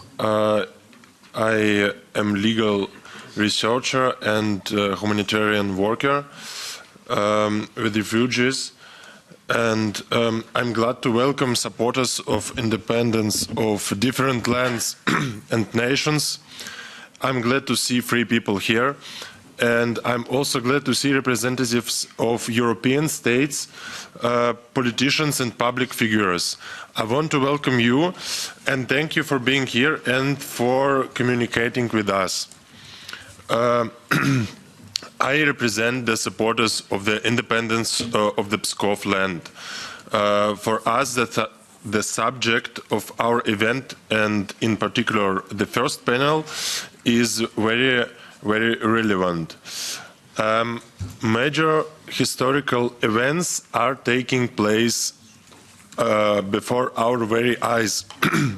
The Russian Empire is waging another war of aggression, and the victorious country and its allies will decide what they want Russian territory to be. And now I want to address European politicians. Many people tell you that you should be afraid of the so-called collapse of Russia. And they tell you that it isn't possible, and even if it is possible, it must be prevented. Those who say that are wishing you and your country's harm. They want a monster living near your eastern border that they will put to sleep for a while, but that sleep will not last forever. This monster used to extend as far as East Germany. Now almost all of the Eastern European states are free. Has that made it worse? Has there been a collapse? So why should it happen now, where the new post-Russian states join the European family? The problem is that the Russian system, the imperial ideology, persists for all of Russia's internal transformations. Changing the flag over the Kremlin will not fundamentally change the essence of Russian statehood. So the catastrophic position of the Pskov, my land, as part of Russia did not change with the change of tsars and regimes. Because the empire does not care about the invaded territories. It is just a senseless conquest. This did not even begin with Ivan the Terrible, but earlier, when the Moscow princes began making plans to enslave their neighbors. No one talks about it, but at the time our land, I mean the Pskov Republic, had borders, an army, laws, and it was a separate state. It was a completely different system from Moscow. And we were some of Russia's first victims. And as we can see, Russia has not stopped to this day, continuing the conquest for over 500 years. And that does not mean that we are suggesting a return to the past. But we have to build the future and stop imperialism. We are not just thinking of ourselves, we are thinking of Europe and of the world. Solving this problem will require great effort, but victory in this struggle will be beneficial to all of Eastern Europe and Europe in common. Pskov is a region that is on the border with Latvia, Estonia and Belarus. Therefore, it is important to say, especially to the representatives of these states, we have recently issued a statement in which we pointed out that the Pskov Republic must become free, break with the Russian past forever and go to the West, to its origins, to its European brothers, with whom it was separated, having been kidnapped from the European family and given into the Moscow captivity. Estonians, Latvians, Belarusians, Lithuanians and other peoples and nations, we want to live with you with friendship and cooperation. Our peoples have lived side by side for centuries, trading and cooperating with each other. We have many mixed marriages where there are Pskov people, Estonians, Latvians, Belarusians, and so on. We are connected by a common geographic region, historical and cultural ties. And we are convinced that our aspirations are useful and beneficial for you too. Freeing a neighboring region from an imperial mindset is a difficult task. That is why we need cooperation with our neighbors. For our part, we call on the countries of Eastern Europe in particular to join the discussion on political autonomy of the Pskov land and other lands of northwest Russia. We are convinced that contact with European partners on this issue should be led by people who do not associate themselves with Russia and who are ready to take responsibility for creating a secure and strong Baltic region. We are convinced that it is better to develop our land together, no empire, no Russian bases, no treaties. Our independence will benefit the whole Baltic region as well as the whole of Europe. Together, we will strengthen our Baltic Sea region. It will expand eastwards, and the problem of the imperial threat will be solved forever. So the question of the independence of the Pskov Republic and other border regions is not about possible or not possible. It is about necessary. It is necessary for Pskov itself and necessary for its neighbors. And know that we will do our best for it. Thank you for your attention.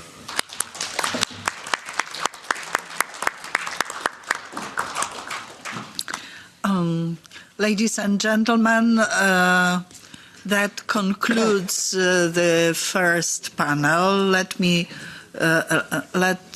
us all join in applauding all distinguished speakers. I consider this panel particularly interesting. So, thank you very much indeed. We have to quickly rearrange the podium, so please stay. It will take just a couple of minutes. My colleague Kosma Złotowski takes moderating of this panel, and I invite next panelists.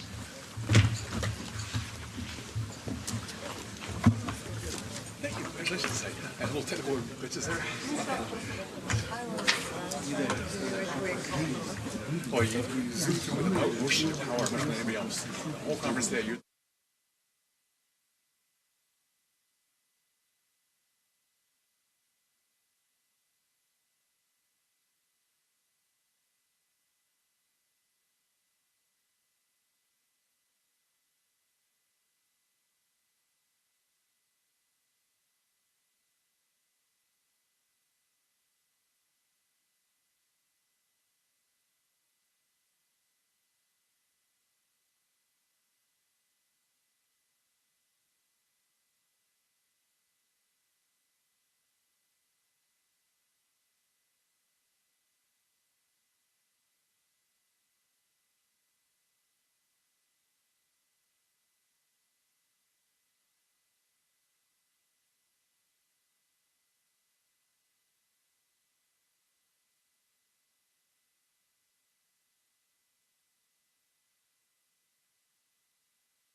В прямом эфире мы идем.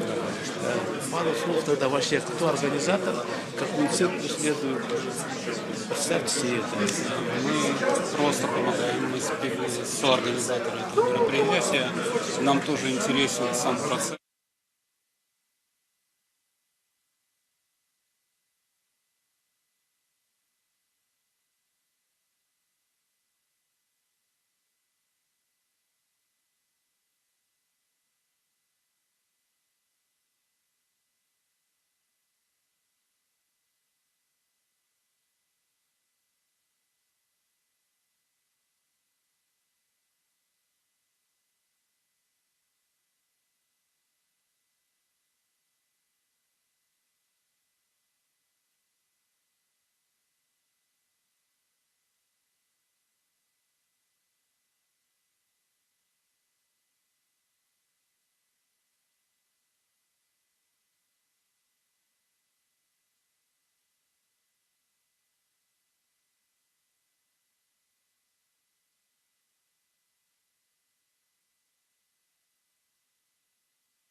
Ladies and gentlemen, we have rather time shortage, so we should slowly begin the next panel.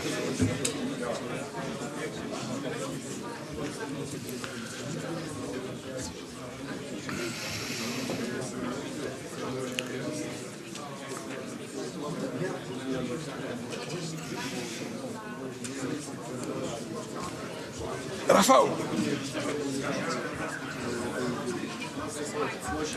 O której ty się ma rozpocząć? Zaraz na 15.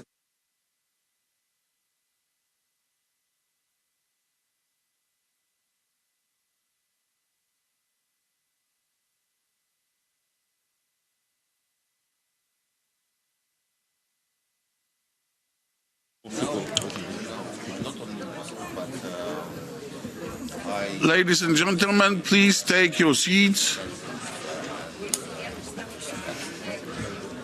We should begin our panel. There is rather time shortage, so we should begin. Can we?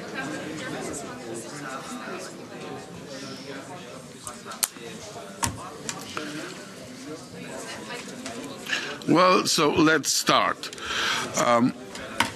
Ladies and gentlemen, I am Kosma Złotowski. I am a member of the European Parliament.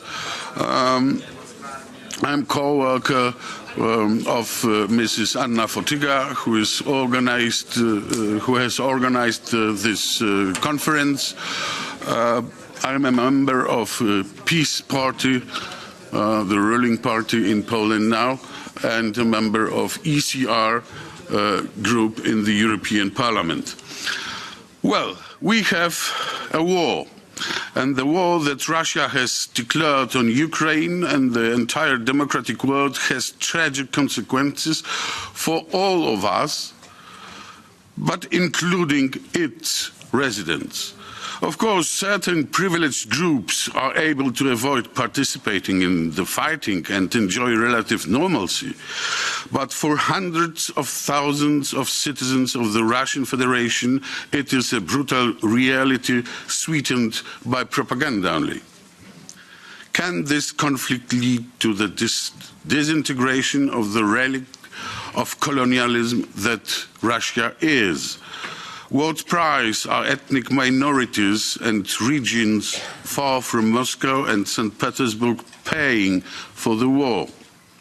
The answer, I hope, we will get from our guest, to whom I'm giving the floor.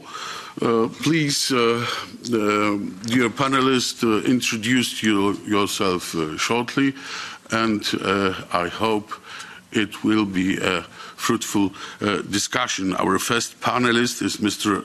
Andrius Almanis. You have the floor. Thank you. Can you hear me? Yeah. Okay. Good morning, everyone, and welcome to my presentation. I'd like first of all thank organizers of this meeting for inviting me here, and thank you all being here. I am president of Institute of Post-Russia Regions and a member of a committee of Independent Siberia Confederation. And I will tell you about four options. Switched, okay. Four options of post-Russia, but all of them are with same result. Independent new states. No other result.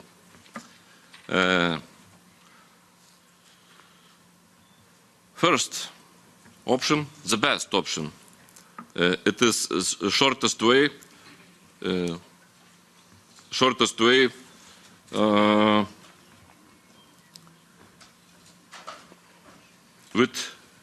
with least loss is maximum support from the democratic world for the regions and the new states. In this case, Russia's military defeat will be followed by the guaranteed collapse of the current Kremlin regime, then followed by the guaranteed strengthening of centrifugal forces. The regions or some regions will become independent states. The regions or some regions, and best case scenario, the new states will have sufficient support from the democratic world. After this, stability and democracy will prevail in this region of the world. Option 2. Not sufficient support. Sadly, it's a quite realistic scenario, but I hope we will go with first scenario. That's why, because I'm talking about it. The new states will not get sufficient support in this case from the democratic world. Most of new states, if chose, will will become again authoritarian, and as a result, a reanimation of the empire is guaranteed. Then again, concentration of forces will take place, and again, new wars. Then the whole democratic world will mobilize at last, because it will once again face an existential threat. Again, there will be the military defeat of Russia, then again the collapse of the Kremlin regime, and again the guaranteed strengthening of centrifugal forces. Regions or some regions again will become independent states, and finally the democratic world will return back to the real power of democracy and decide to give finally sufficient support to the new states. You see, same result. То есть, видите, результат будет такой же. In two circles or maybe more, with much more victims. Option 3, survival. Back. Option 3, survival of the current Kremlin regime. Also possible. After freezing of the current situation, what is sadly but possible, survival. Then again concentration and forces, and again new wars. And then finally military defeat of Russia. Then again collapse of the Kremlin regime, strengthening of centrifugal forces, and we are going to same result. establishing of new states, and finally stability and democracy will prevail in this world region. But what price? Option 4. Option of united democratic Russia. Democratic or rather semi or even pseudo-democratic Russia. Perhaps this is even the most dangerous option, because in this case the wish to support the democratic regime of a new united Russia will guaranteed lead back to the renovation of the empire and again to the new wars. Why? It is simple. After the military defeat of Russia, there will be collapse of the Kremlin regime, then will appear a united semi-democratic Russia, and after that, guaranteed fall back to the empire and back to the new wars. You will say, this renovation of empire does not have to happen, but do you remember what was the end of Yeltsin's Russia? Does the world want to repeat same mistakes again and again? So, in order to avoid same circle and guaranteed new wars and a huge number of victims, the democratic world must prepare right now for the guaranteed collapse of the current Russian regime and the establishment of new states.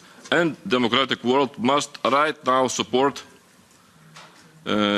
independent democratic organizations and movements in the regions of present-day Russia. After the guaranteed crash of the current Russian regime, one.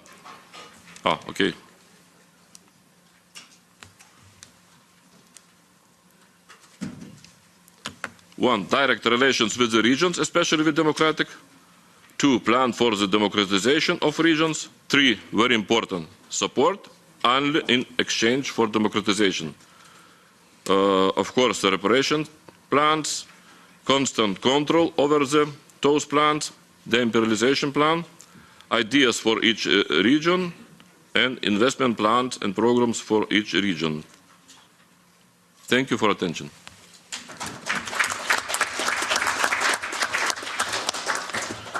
Thank you very much, Mr. Almanis.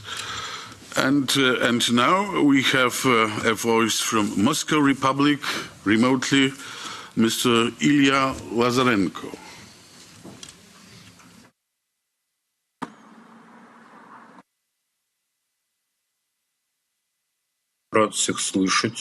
Thank you. I'm very happy to speak at this panel. So we are talking about Russia's attack on Ukraine and its consequences. I will say a few words about how it is perceived in Russian regions. The war against Ukraine and Russian attack on this country led to two very curious trends.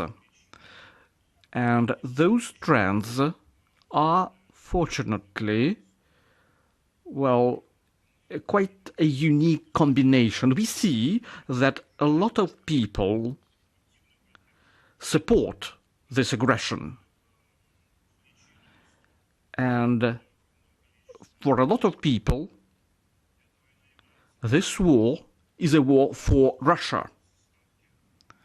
So the stakes are high, and Russian propaganda is openly speaking about this. So the stakes are our ultimate victory or our ultimate defeat. Psychologically is very important, because it means that a Russian defeat in this country will have very big moral and psychological consequences for Russian people. And the second trend is distancing from the state. The war is perceived as something strange, as an activity by the government, and the state is perceived as, well, something hostile to a person. So for us, it is very important to take this into account, because when we have Russian defeat in the future, So we will have to face the consequences. We will see a lot of Russian patriots who will be disillusioned, who will understand that, well, it's the end of Russian history, that what they have been told by Russian propaganda. On the other side,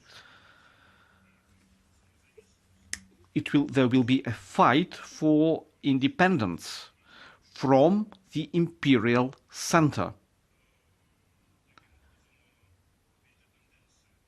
So those two trends are very important if we want to think about future Russia and future states on the Russian space.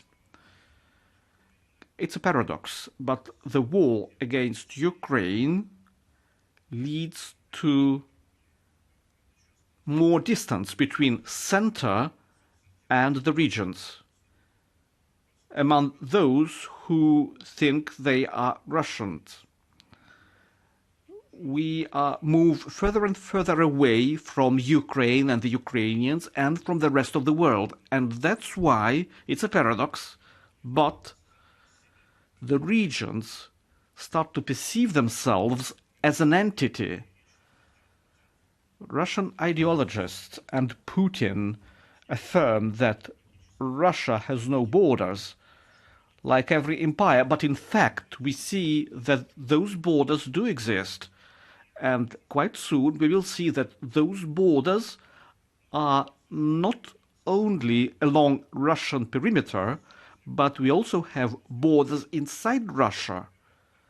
In some time it will be obvious that Tatars is a separate people, as Ukrainians are, as lots of peoples inside Russia are. So this process of distancing, of separating of the Russian nation,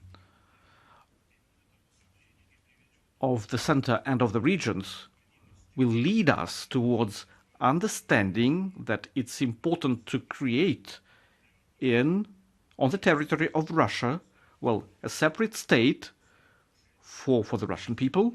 So after the collapse of the Russian Empire, this state will become necessary. It will be sort of a refuge state for the Russian people. And I would like to make a small comment on the previous speech. Of course, we don't see any option for a free democratic Russia of the future. Russia is by itself a continental theocratic empire, and it can't be rebuilt. Russian political culture, Russian state culture are imperialistic, are Eurasian, and of course, Russia can't become a democratic, free state. Thank you for your attention. Большое вам спасибо. Thank you very much. Speaker comes from Kuban, Mr. Evgenios Bursanidis. You have the floor. Yeah. Good afternoon for everyone, ladies and gentlemen, delegates and deputies of Euro Parliament. I brought a message from the part of Europe which is occupied by Russia for more than 100 years, because the forming of Kuban People's Republic, Kubanska Народная Республика, formed at 28th of January 1918, and after 2 years of existence it was occupied by Russia. So let us bring you fast to a topic. So our land is ancient, and civilization in the region began to develop even in Bronze Age, after, for example, the Dolmen culture, and a lot of peoples like the ancient Greeks, Romans, and else, and for sure the predecessors of our days Circassians, which is the local population. left a mark at Cuba. Also, the development of this territory in European style and European way continued at medieval times, at Middle Ages, and that was the dynamically growth of trading because of connections, for example, between Circassians and Ottoman Empire, also Byzantines, Genoese, and other peoples passed over this territory. So, as well, the first presence of Ukrainians of predecessors of Ukrainians in Kuban marked at 11th and 12th century when the Principality of Tmutarakan emerged at southeast of modern Kuban or modern Krasnodarsky Krai, which a lot of people know it in Europe. So as well, the next the next emergence of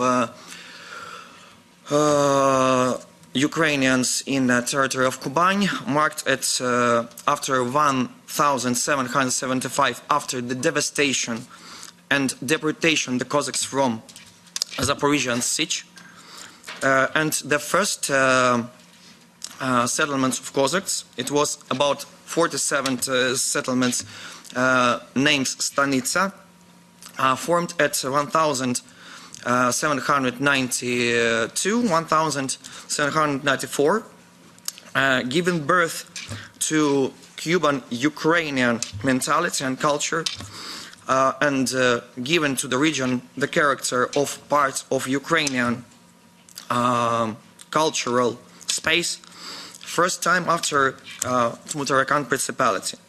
So in 19th century Ukrainian culture with local Cuban flavor was the dominant in Kuban, although it did not prevent Russian authorities from exerting constant pressure, especially on Ukrainian language, Ukrainian mentality, Ukrainian traditions, Ukrainian literature, and else.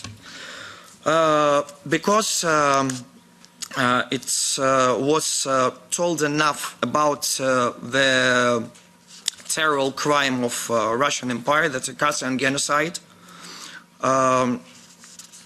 I just want to add that only at the last stage of this genocide, from 500,000 up to 1 million people were killed at 1,864 and deported, the survivors were deported, to Ottoman Empire. The next genocide, which was played out as a great drama in the territory of Kuban, was the genocide of Cossacks and another groups of Cuban Ukrainians also, and another peoples which populated Kuban were suffered during the period of 20s and 30s of the past century. So as well, the chance for freedom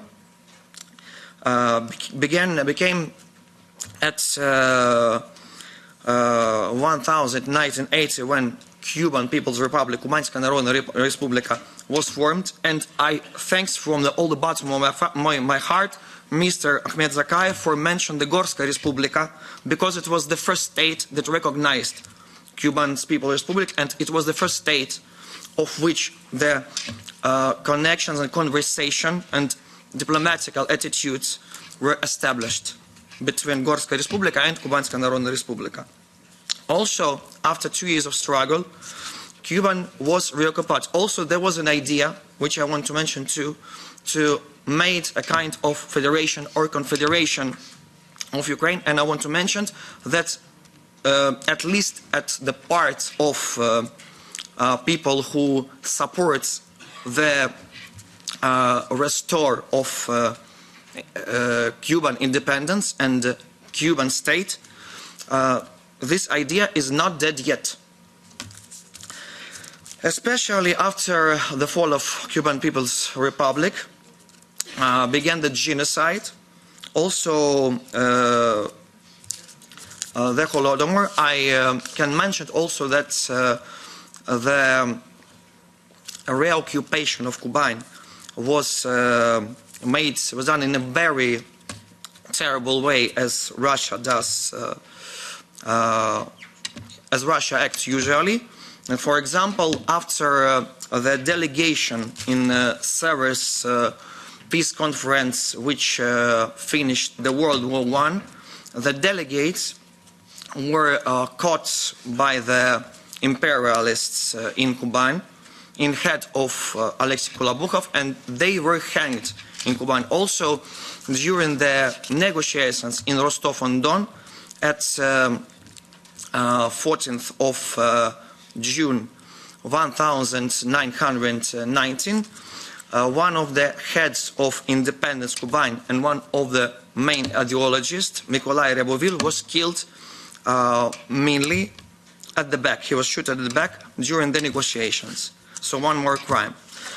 As well, there was also the great opposition. For example, it's honorable to mention the KOPA, Kozacka Povstanska Armia, which was acting at the region up to 1952. Then after this part of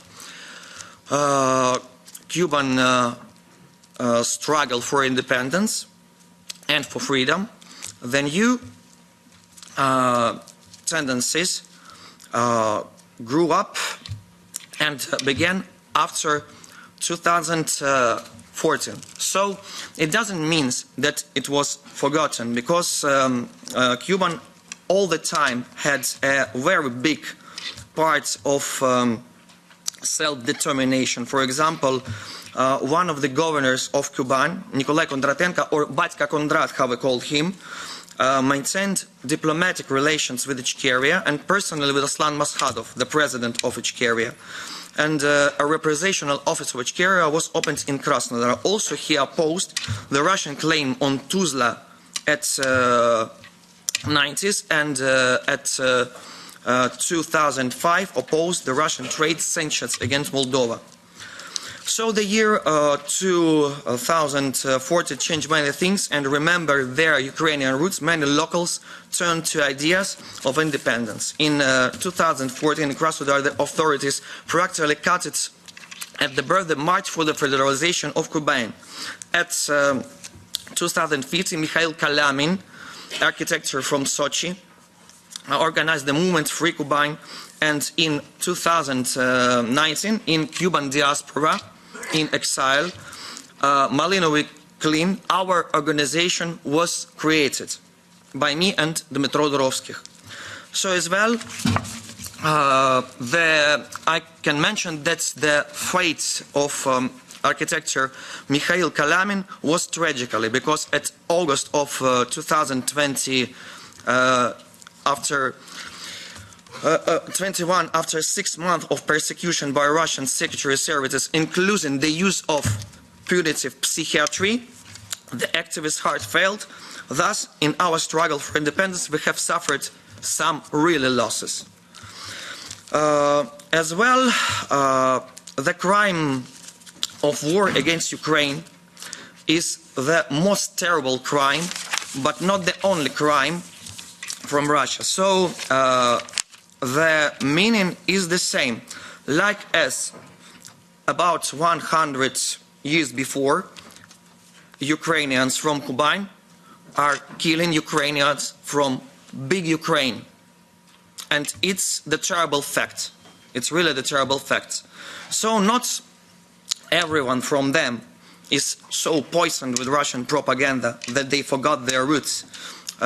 We know a lot of people who fight in Ukrainian ranks against the Russian aggression, who came from the third countries to Ukraine and joining the forces, the armed forces of Ukraine. Unfortunately, they are fewer than the people who doesn't remember about their roots and have a great level of Russification. But anyway, this process with the good terms, can have a way back. Anyway, for sure, the defeat of Russian forces in this aggressive war will influence not only defeat but the collapse of the empire, and that's why the first thing we met here I use to remind one more time, and I fix it in my text here. Firstly, in the moment the Ukrainian soldiers are dying on the war, France defending our calmness, and Russian bombs and missiles are killing civilians, women, children, and the elderly. Therefore, whatever we do here, first of all, remember that to defeat Moscow on the battlefield, we need two components. New, even tougher sanctions against Russia, complete isolation of Russia as a country, forcing the aggression out of the all world markets. The second component is the better investment in the peace tomorrow, for tomorrow's peace. More high precision, powerful, modern weapons for Ukraine every day. More weapons for Ukraine, more support for Ukraine, stand with Ukraine. This is the main thing, because this war, for sure, will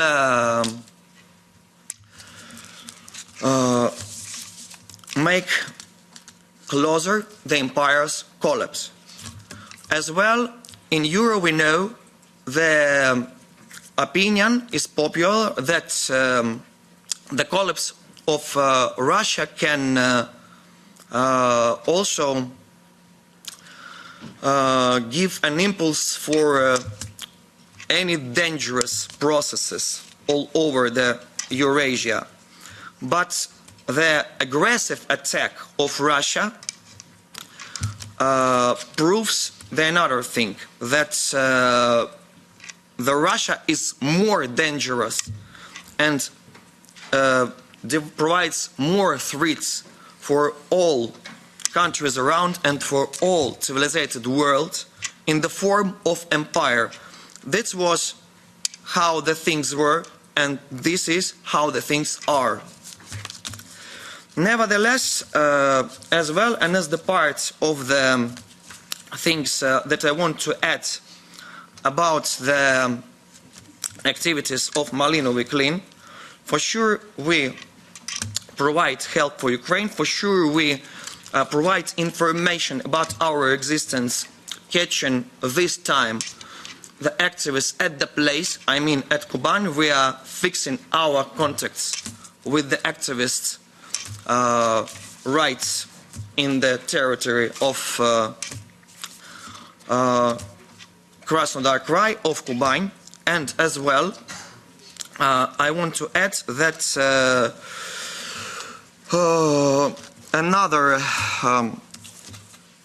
another thing that I want to add about this is another decision for Krasnodar Krai. So we think that in view of the historical and cultural ties, and bearing in mind the attempt to create a confederation of Kuban and Ukraine at 1919, we also see not only as acceptable but one of the best options, the possible joining Ukraine on a federal or confederal basis. Time will tell which route is the best, independence or become the part of Ukraine. I think that for Kuban it's one of the good and very possible ways. As well, the existence of Kuban, of modern Krasnodar Krai, as part of Ukraine or as independent state, will give a situation of win-win for all the sides of free world, of Western world. Our region is very rich. It's marked by wealth of resources and enormous potential for development. Kuban covers three climatic zones: temperate, continental, semi-dry, Mediterranean and subtropical, and the range of crops that can be grown in the region are very wide, and its agricultural potential is unique. The region is rich in resources that can be grown in the region full of the resources. There are about 150 oil and gas producers, and in 2020, new oil fields were discovered near Slaviansk on Kuban, the potential of which has not yet been fully explored, possibly some of the largest in Europe. The ports of Azov and Black Seas, Primorsko, Akhtarsk, Tamань, Anapa, Novorossiysk, Tuapse, and my mother city, Sochi, have enormous potential for trading and tourism. And the tourism, thanks to the climate, unique nature and rich history, is also one of the most important sources of income. So we have a great potential to become, or the part of Ukraine, either a great, free, democratic, independent state. Also, I want to finish my words, my message, with the words I mentioned before in other sessions of the forum, that we don't see Kuban as the mono-ethnic entity. We want to base our entity of coexistence with Circassians, Cossacks and another peoples that populate our land now. Thank you very much, everyone, for this platform. Thank you very much for the opportunity to speak. Thank you very much. Thank you very much, Mr. Bursanidis. Both ways you have shown us are welcomed here. And now I will give the floor to Mr. Andrei Sidilnikov. You have the floor. Yeah, thank you very much. First of all, I would like to thank all the organizers who invited me to such necessary and timely conference. I'm a political immigrant. I have been living outside of Russia for more than 15 years, but I'm still involved to all the problems and life in Russia. I'm Russian, and I think I will continue my speech in Russian. Я являюсь также. I'm also representative of Russian deputies, head of secretariat. The full-scale invasion in Ukraine on 24th of February last year, in my opinion, is leading towards inevitable collapse of the Russian Empire. It's obvious for me that after Ukrainian victory, Russia, in its present form, will cease to exist. Well, in any case, its borders will not be the same as in 1991, and it's quite obvious for me. And it's not only my wish. I think that all those processes have been triggered by Vladimir Putin, a Russian dictator and usurpator.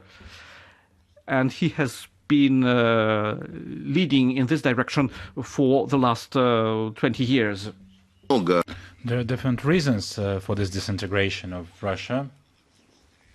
On one side, of course, it's the fact that there is no freedoms and rights, no democratic institutions, unfair distribution of money between the regions, and I'm not even talking about the fact that there is no political ground, no political pluralism, no political parties, no political activities in Russia for the past several years. It's just a simulacre. It's just, it has nothing to do with the reality. And we do understand today that Russia cannot be considered as a part of a big and civilized family today. The main reason of this disintegration of Russia is the beginning of the full-scale aggression, even that the war started in 2014 with the annexation of Crimea, then Donbass, then before that in Georgia, and before that Chechnya wars, and that shows the example for other peoples of Russia who want to fight for their freedom, that there is a really long way to go. And of course Mr. Zakayev is doing everything, and he's here today at this conference, and all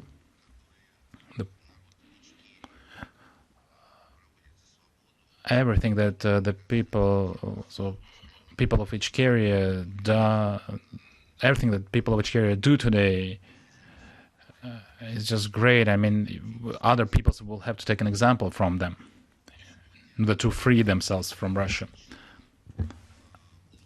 And I think it's the best historical moment for the Russian peoples to become free, independent. Well, we need to understand that independence is a big responsibility as well. In order to be fully active and fully free and fully enjoy the rights, it's not easy, especially if this region which will become free, will border a region which will not become free. The fight for independence is the right thing to do, and is a cause of right. And all these enslaved peoples of Russia, if they become independent, it will be great for their future and for the freedom. From May 2022, I live in Kiev. I go often to the front line, and I help all these people who live in the deoccupied territories. And if our visions are different about the future of Russia, I think we have to forget about these differences, and we have to do everything in order for Ukraine to win, for the Ukrainian nation, for the Ukrainian state, to help them with the allies to free from the fascism, this territory that came with this Putin's aggression 100 years later. We need to do everything as much as possible in order to help Ukraine win. And it will mean that all the peoples who live even in Russia will win as well. It will bring them the civilized peace, and the future of all of us depend on the victory of Ukraine. And that's why I appeal to everyone who is here in this room to do everything possible to help the Ukrainian nation, the Ukrainian army, and to all of us together. Thank you very much.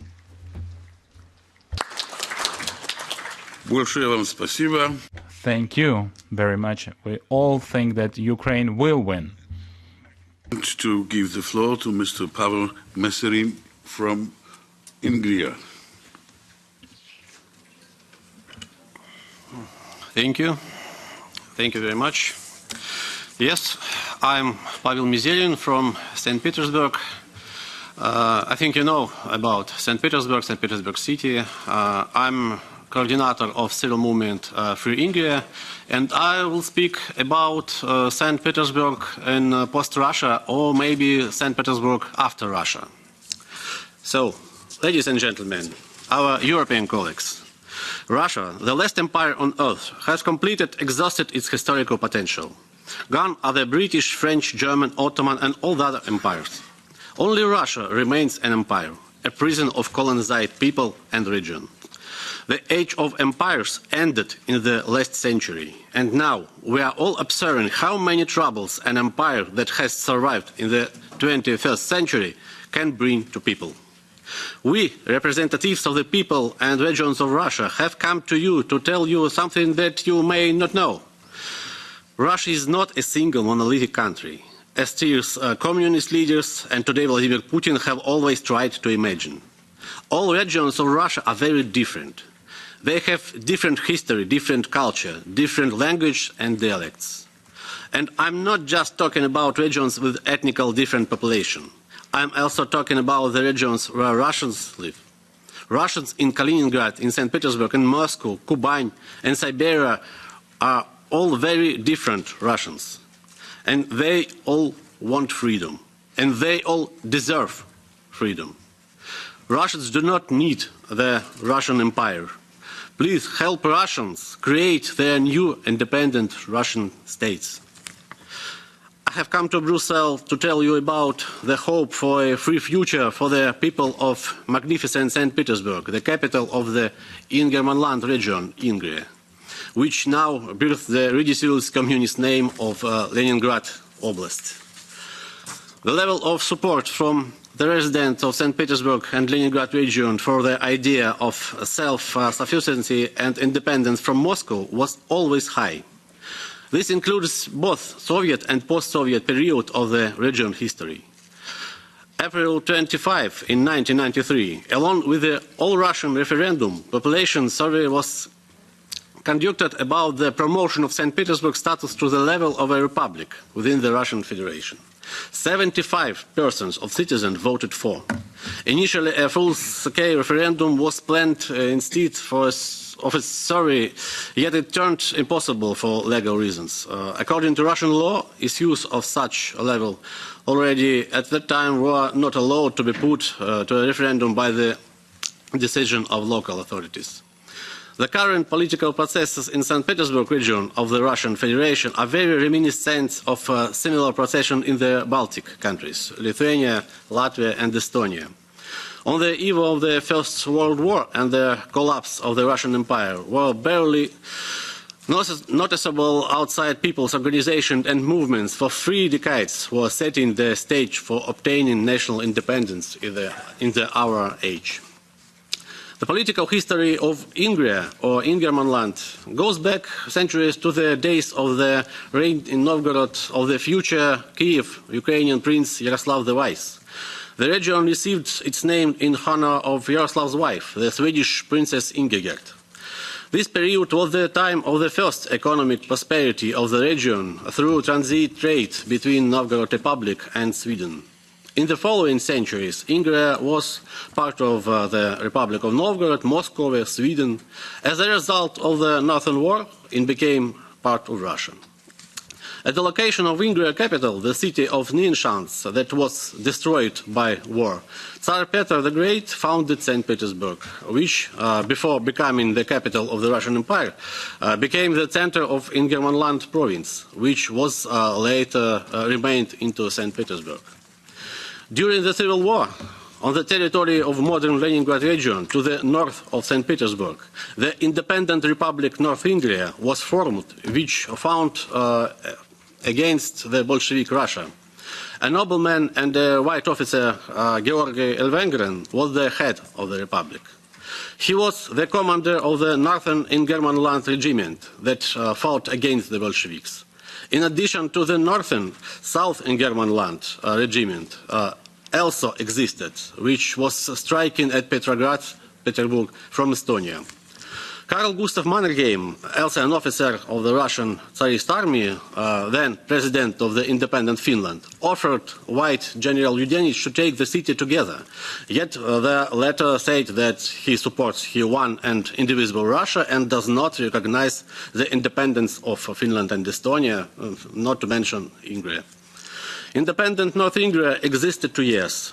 Its state symbol was the flag of Ingermanland regiment and the historical coat of arms of Ingria of Swedish times, which later became the chevron of the Ingermanland infantry regiment formed by Peter the Great. According to the Tartu Peace Treaty of 1920, the territory of Ingria became part of the communist Russia. Raising the Ingrian flag over St. Petersburg was postponed by the history until better times.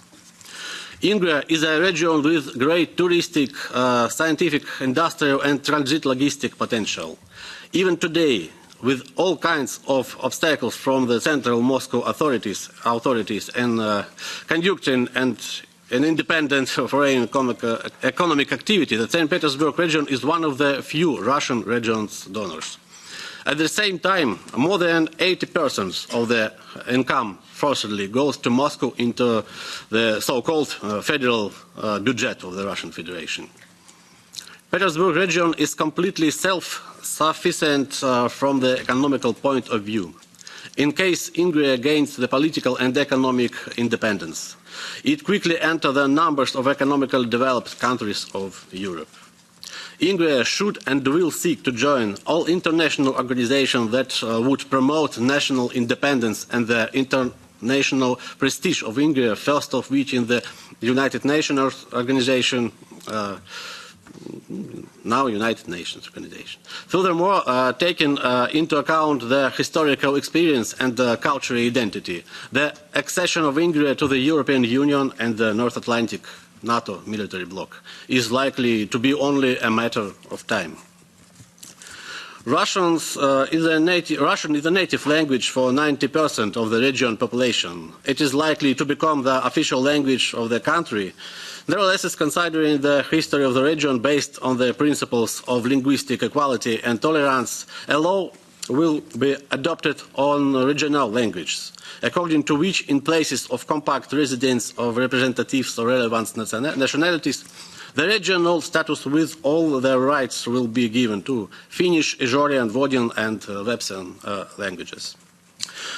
The vast majority of Ingrian population is ethnical Russian. The theoretics for Ingerman land independence regard Ingria is the so-called the Big St. Petersburg. Also, the majority of participants in the movement for the revival of Ingria insist that its territory includes both St. Petersburg and the entire current Leningrad region, without exception. St. Petersburg's population is 5 million residents, of Leningrad region 1.5 million inhabitants, of which 1 million is connected with St. Petersburg one way or another way. Petersburg local identity was established already in the period of the Russian Empire and has long been a fact. One of the most popular slogans among supporters of Ingrian independence: Ingria is a country, Petersburg is a nationality. So St. Petersburg is one of pearls of Europe. We have always been part of Europe geographically and culturally. In the time of the Tsars, in the Soviet times and in the times of freedom in the 1990s. And today, we do not want to take part in the imperial wars of the Moscow Kremlin. We are against the war in Ukraine. Ukraine is part of Europe, and St. Petersburg and Ingria are also part of Europe. We want to go home to Europe. Let us come home. Thank you.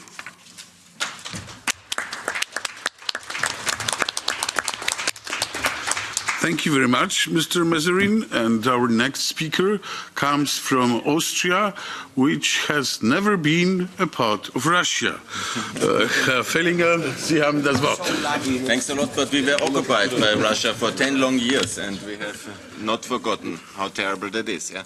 Thanks a lot for this opportunity, Mr. Prime Minister, Mr. Member of the Parliament. I'm very grateful for this invitation to Oleg and his team. This is a very historic conference and a very important opportunity, and I think it will contribute to the improvement of the history of the European continent with the freedom of all your nations.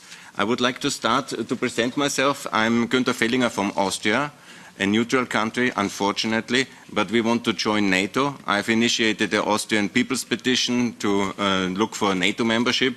It's also very important in my committee to support the NATO membership of Kosovo, of Bosnia, and also of Ukraine. This is the way to peace, and also the European Union itself should be a member of the NATO alliance. This is very important. It's the only way, because never forget, this war is very much about this question, and we don't have to concede. We must confront Russia. This is the way for victory. This is my first initiative, and also the second one. for Montenegro. Montenegro is very important for this conference. Please, all of you, you have to study the case of Montenegro. I appeal to learn the history of Montenegro. It was 90 years occupied by Serbia. It's now a NATO member. It's now on the edge of to be the European Union. It has the euro as currency. So Montenegro is free, and this is in NATO. And if Montenegro can be free and in NATO, why not Kuban? Why not Chechnya? So this is the role model.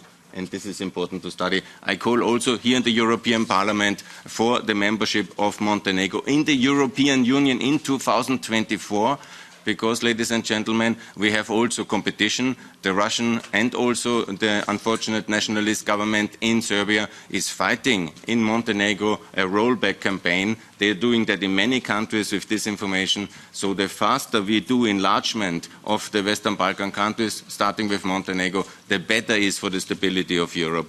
That's very important. So please support Montenegro in the European Union. That's the strategic answer to the question, to the Russian war. Now let's come to 34 new countries instead of the Russian Federation. Strategically, ladies and gentlemen, we have always tried many things with Russia, like appeasement, buying energy from Russia, and it all failed. They still have attacked us. They have started this terrible war in 2022. And Mr. Member of the Parliament, I say we cannot allow such a terrible and terrorist federation east of us to continue. It's no longer in our strategic interest. We have tried many things with Putin and with Russia in the last 100 years, but it led to this war. So having a big empire who potentially attacks us again, even when we now find some armistice maybe, but they might attack us again, and we always live in the shadow of such a terrorist state. That's absolutely wrong. So we have to dismantle Russia, and we have to support all your movements. This is very important for the coming future. How we organize it, I will explain it in detail. I have also a YouTube video about this because I don't want to be too long. But we have, of course, to de-recognize Russia and to diplomatically, economically, and in all aspects isolate Russia at the moment. And then we have to have a very concrete plan for how to support each of your countries and how to do that and how to turn you into democratic, successful market economies. And that is the way inside the UN, of course, inside OSCE, the Council of Europe, and that's all, I think, the way which is very logically in the next moment. So I'm fully supporting the aims of this conference. I'm from Austria. We started a terrible war, the First World War. We attacked our friends from Serbia in 1914. And I want to apologize for this terrible crime. As a result, Austria was dismantled. Austria was dismantled. Let's look at the parallel. Russia has attacked Ukraine, it must be dismantled. That's the logic, yeah? And Austria was like this, a very big empire. Now it's 10 new countries, better countries. And look at Yugoslavia. Yugoslavia was a socialist dictatorship. And everybody said it will be forever. And no, it's now 7 new countries. And they all work much better. They are free, democratic, market economies. Some of them are in NATO already. All of them will be ultimately in NATO and in the EU. And this is the way, this is the role model. The dissolution of Yugoslavia is the role model for the dissolution of the Russian Empire in the future. And we all have to study that, to learn it, and to copy exactly this process. So, how it will be? The international community will not support you. America has not supported the end of the Soviet Union and has not supported the end of the Austrian Empire and has not supported the end of Yugoslavia. Never forget, George Bush was going to Kiev and said no to independence of Ukraine. The Chicken Kiev case. James Baker was going to Yugoslavia and said no to the breakup of Yugoslavia. And the Foreign Minister of America was until 1918 against the dissolution and the independence of Yugoslavia, Czech Republic and Czechoslovakia back then in 1918. But then some things changed. They decided to support, and it was the United States of America which was the most ardent supporter then later of the new states in Central Europe, for example, Czechoslovakia and others. So you have to change the public opinion in the United States. Everybody of you must study the biography of Mr. Masaryk. He was the leader to transform and to get the recognition of Czechoslovakia by the United States. So this biography, this history, how he did it, how he changed American public opinion is absolutely critical information for everybody here. I'm not so much in favor of what they did in the Italians or the Romanians, so I'm in favor of the breakup according to the Yugoslavian model, so along the republic lines. This is, I think, the much better way, and we need a European political and stable economic framework for the new states to come. Here again, Yugoslavia is the framework, and I've worked in many of the countries, like in Kosovo, Montenegro, Macedonia, and these are all working. We have a stable role model. Exactly this way to provide economic and political and military stability for ex-Yugoslavian states, we can copy right now, right there in the ex-Russian states, and it's working, and this must be based exactly like this. Yes, this is my slide. I have here George Bush. He was not supporting Ukraine, you remember. Here is the Chicken Kiev speech. It was James Baker in Tirana, but he was not supporting. We made many mistakes, but ultimately, when it then came to the war, it was the Americans who supported Croatian freedoms. Not forgot, they will change if you win the debate internally. Yeah, lessons for ex-Russia. It's of course important, and that's why this conference is so important, to prepare world opinion that it's totally normal to welcome the Prime Minister of Chechnya here in the European Parliament.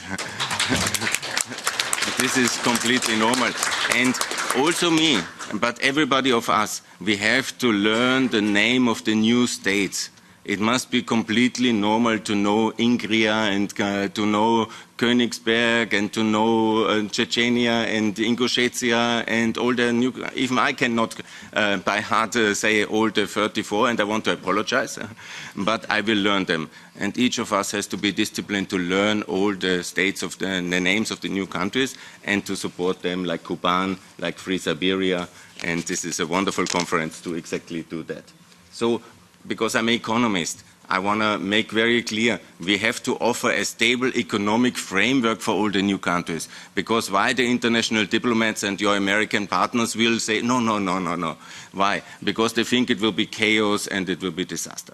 So where to do it? First of all, we need to currency stability. A currency must be pegged to the euro, like they did it in the Baltic countries and in Bulgaria, in the framework of trade agreements with the European Union, like we have a DCFTA with Ukraine. This is so important. So the same stability in the customs, in the trade system, in the currency system must be offered. The stability as the membership in the Council of Europe, in the OECD. So you have to make declarations of your new countries that you want immediately to be in the WTO, in the OECD, that you are totally aware what the international responsibility of a new state is, and that the framework will be provided, and you can be as successful as Montenegro and Kosovo, and that should be always on your lips, and that's very important. Economics is very important in this case, but also the political framework is very important. Russia was until recently in the Council of Europe, so all your new countries can be in the Council of Europe, in the OECD, and that will give already a lot of political stability in this project. Yeah, concrete steps I have outlined. Ultimately, it's all important, as our friend from Kuban has said, the victory of Ukraine. We have to arm Ukraine. I want to use this opportunity in the European Parliament to criticize the German government for sending only 14 tanks. We need 140 tanks, not 14. Ukraine must be provided with enough tanks to win this war. It is a minimum of 300, which was demanded by President Zelensky. It's better to send 500. We have 2,000 tanks. If Ukraine wins this war, we don't need any tanks anymore in Europe, because we all will be peaceful partners in Europe. But we need now to send enough tanks to Ukraine. And of course, we need also to send airplanes to Ukraine. It must be F-16s to Ukraine. And please, America, please, European Union, send the tanks and send the airplanes enough to liberate Mariupol this year, because we don't want to have a long war. We want to have a victory this year, and the liberation of Mariupol is essential for that. And here also, of course, the stability, because I'm an economist, I always mention, please, Ukraine, you have also not done everything right. Ukraine must be integrated in the mechanism of Southeastern European stability, in the Regional Cooperation Council, in the Central European Free Trade Agreement, and also to peg the currency to the euro, and also best to adopt the euro as it was done in Montenegro, as it was done in Kosovo. And again, I repeat, everything we did, because I was also participating in these activities in the 2000s, and now it's very important that we repeat the success of Montenegro and Kosovo stability, political framework and economic framework in all the new countries, and it starts in Ukraine. Good. Here I have made two important things. Some of you might not know what we did in Southeastern Europe, and I meet a lot of people in Ukraine. I lived 4 years in Ukraine, and there was some kind of cultural prejudices that Ukraine is much better than Southeastern Europe, and we don't have to learn from. I published so many articles, please learn from Montenegro and from Kosovo, and still today Ukraine has not recognized Kosovo because they are afraid of Putin abusing this argument again. And that's a big mistake. If we don't believe in our own principles, in our own mechanisms, if Ukraine, for example, doesn't follow Western foreign policy because they think we know better what to do in the Balkans, that's a big mistake. So we have built up all these mechanisms. Dr. Buzek, he is my great hero, the former deputy prime minister who led Austria into the European Union. He passed away this year, unfortunately, last year, and he was the Stability Pact coordinator. So what we immediately need is a stability pact for the post-Russian world, like it was decided in 1999 for the Balkans. And this stability pact is already there, basically, with this institution. And this must be funded and this must be supported. And here all the new states must be integrated immediately because all this mechanism exists. No need to invent anything. I'm calling again here in the European Parliament. It was one of the biggest mistakes to have Eastern Partnership separated from the Balkan process. As if this would be different things. There's only one European Union, there's only one NATO, you all want to join us? Yes, let's join together. And if we can do the integration of the Eastern Partnership countries into this mechanism and then in the EU and NATO, that's of course the same mechanism for all the new countries which will develop out of the terrorist federation once it's defeated. How it will be defeated, very shortly here as well. The role model of ex-Yugoslavia is decisive. Of course, I cannot see in the future, but I can say what happened. It happened exactly. First, there was an armistice basically by the defeat of Serbia and of Milosevic in 1999 by the Western intervention. Sorry, there will be no Western intervention, but via Ukraine, of course, to have a defeat of Russia. And then it was the withdrawal of the Russian troops, in that case of the Serbian troops from Kosovo in the armistice of 1999. And then Milosevic, because theoretically it was a democracy, he had to do fake elections, or he was normal elections, but he had to stuff it because he had a defeat. And then it was so faked, the elections, and I'm talking about the 2024 elections of Putin. And there will be so much ballot stuffed, because that's what he will do for sure. He will maybe have a theoretical victory, but then it's the moment of revolution. Then it's the moment to prepare for a big uprising. At least it worked exactly that way with Mrs. Albright's support in the case of Serbia. And on the 5th of October, as you know very much, we have a representative from the October group here from Serbia. It's also time for a new revolution there. But on the 5th of October 2000, Milosevic was toppled. And let's think about the scenario of Putin's fall in 2024 by the spring, a Russian spring leading not to a free and democratic Russia, because that's a fallacy we have to fight, but to the independence of 34 new states who will be then supported by the West to be modern market democracies. And that's what we can learn from Yugoslavia, and I think that's a powerful, positive vision. And I say again, Montenegro is free, and so you will be free. Croatia is free, and so you will be free. Kosovo is free, and so you will be. And Ukraine is free and will win this war, and so you also will be free, and we will all win together. And that's basically my proposal, you know, to turn big, bad empires into good, small, modern market democracies. And I think that's what we should support intensively here from the European Parliament and the European institutions.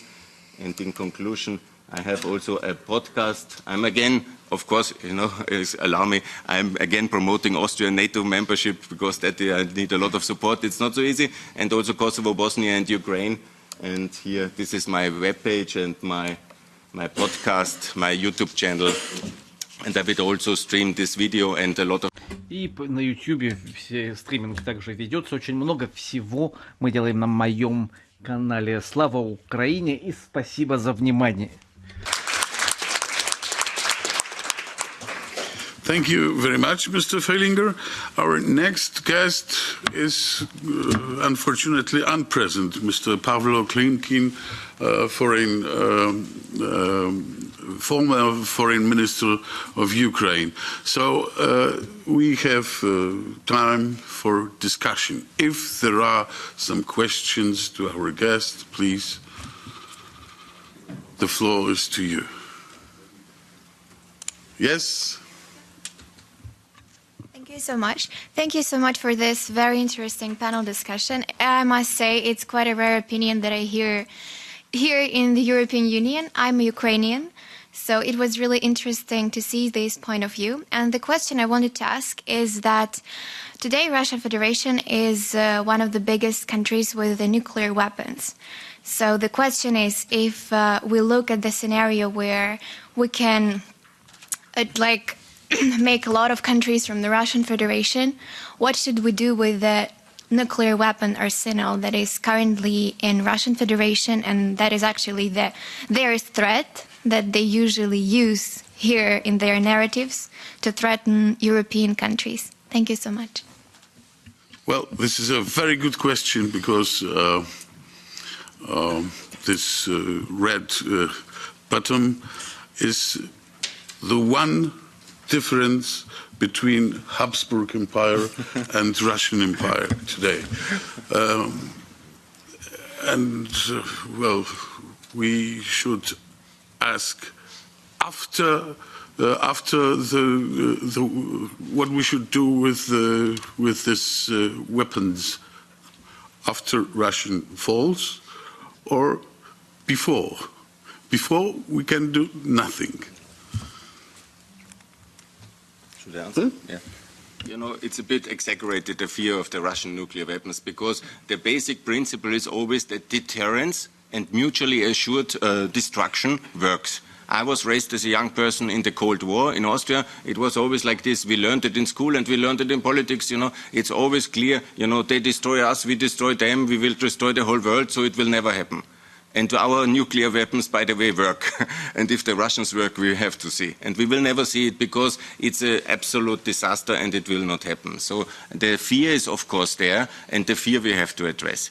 In the breakup of the Russian Federation, we will not attack Russia. Don't get it wrong. I think it was very clear. Don't have any hopes of NATO military intervention or anything like this. Even for Ukraine, NATO is doing only the minimum in terms of military supply. So don't think that this will happen. But what will happen is simply like it happened in the Soviet Union. The Soviet Union was armed to the maximum with nuclear weapons, and it fell apart peacefully into 15 new countries. And a similar process is easily manageable. Also, the Russian people want to live, so there is not this danger of escalation, nuclear size in any way given. What will happen, the command will be very careful to keep the control, and so probably we will have a similar retrenchment, a kind of central Russian republic with a lot of nuclear arms, and there will be a lot of effort similar like to de-arm nuclear in Ukraine. There will be a transfer of the nuclear weapons to this central new core Russian state, and this is the most likely scenario to happen.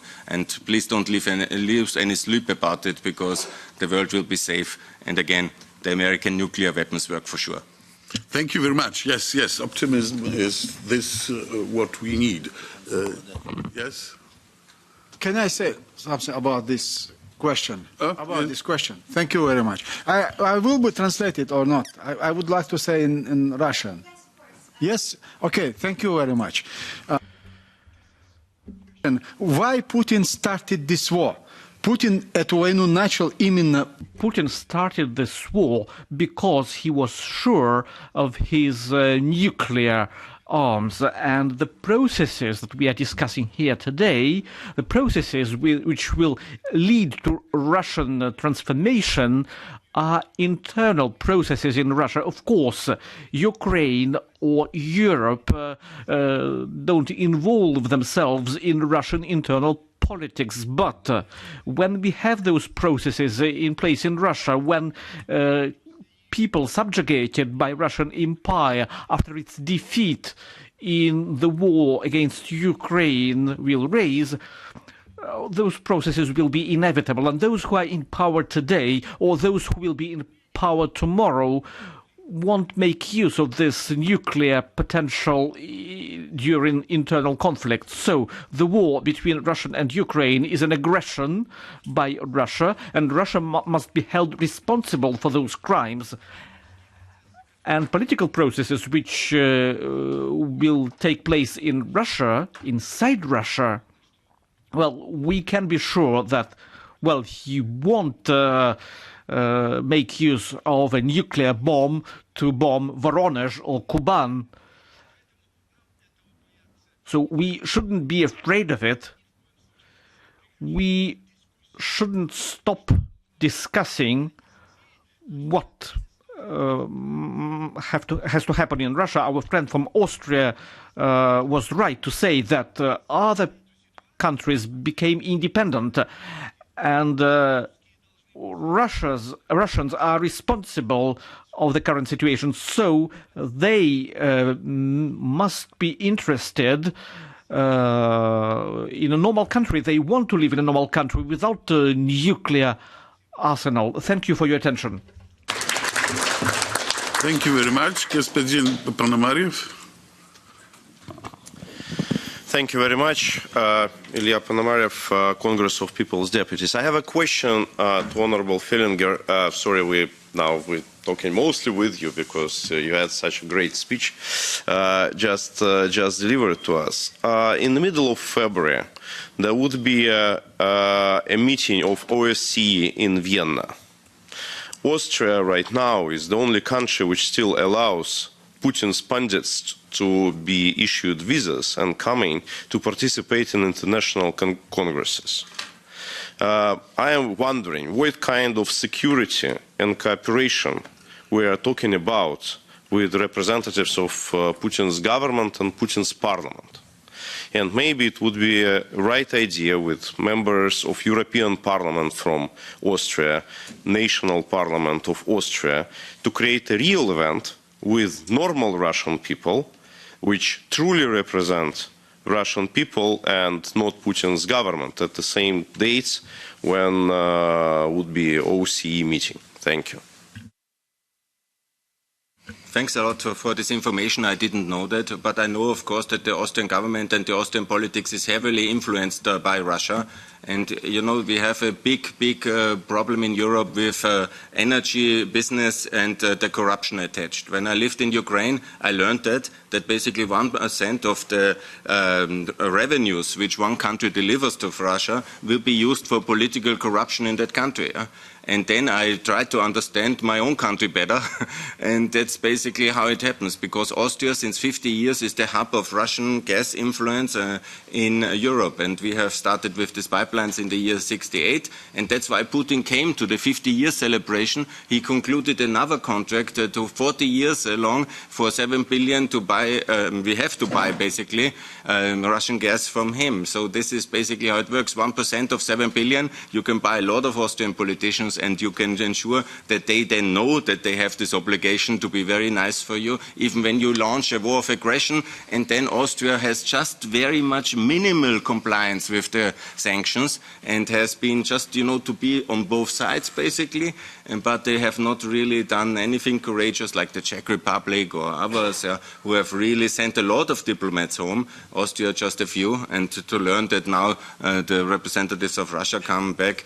I was so shocked. It was my most shocking experience in politics. In 2014, Putin has already attacked Ukraine, Crimea and waged a war. And still in June, he was invited as a state guest to Austria.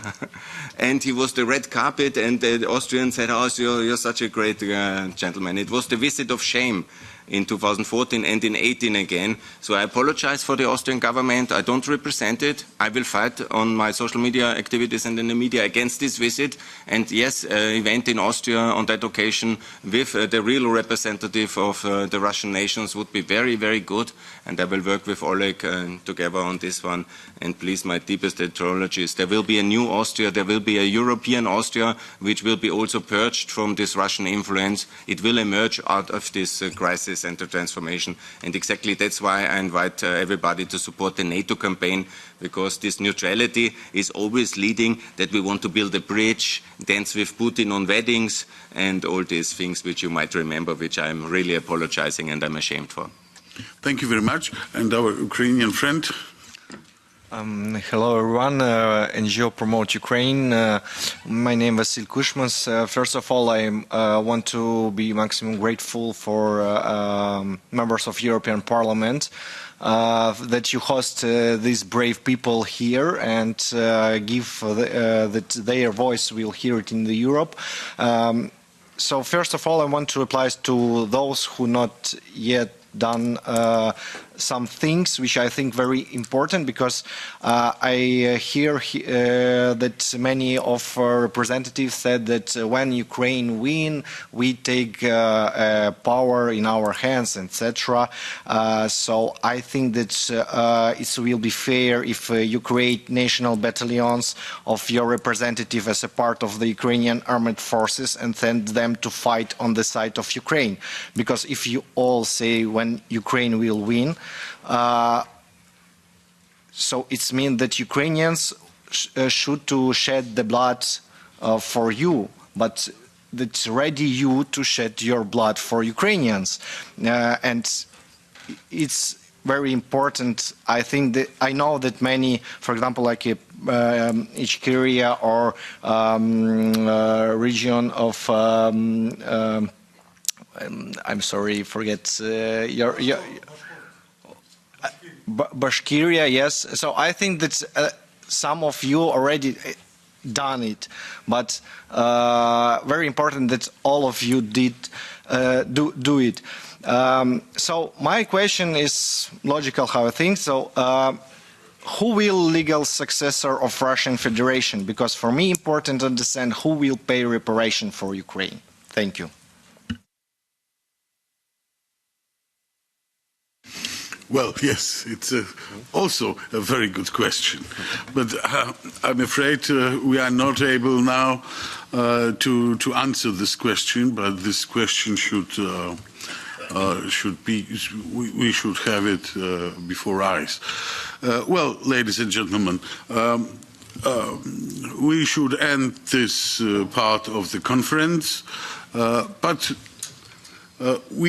we have time in this afternoon and evening, so we will meet together again. Well, and some sentences to the end. Well, the Tsars and then the dictators of the Soviet Union and then President Putin, they wanted Europe and United States, the world, to see the Russian Empire, Russia, as a monolith. And the picture drawn today at this conference shows that it was not, it was, and it is not true.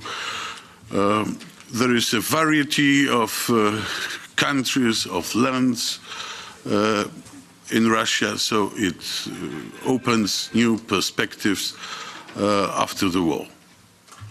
And to the end, Slava Ukraini. Thank you very much.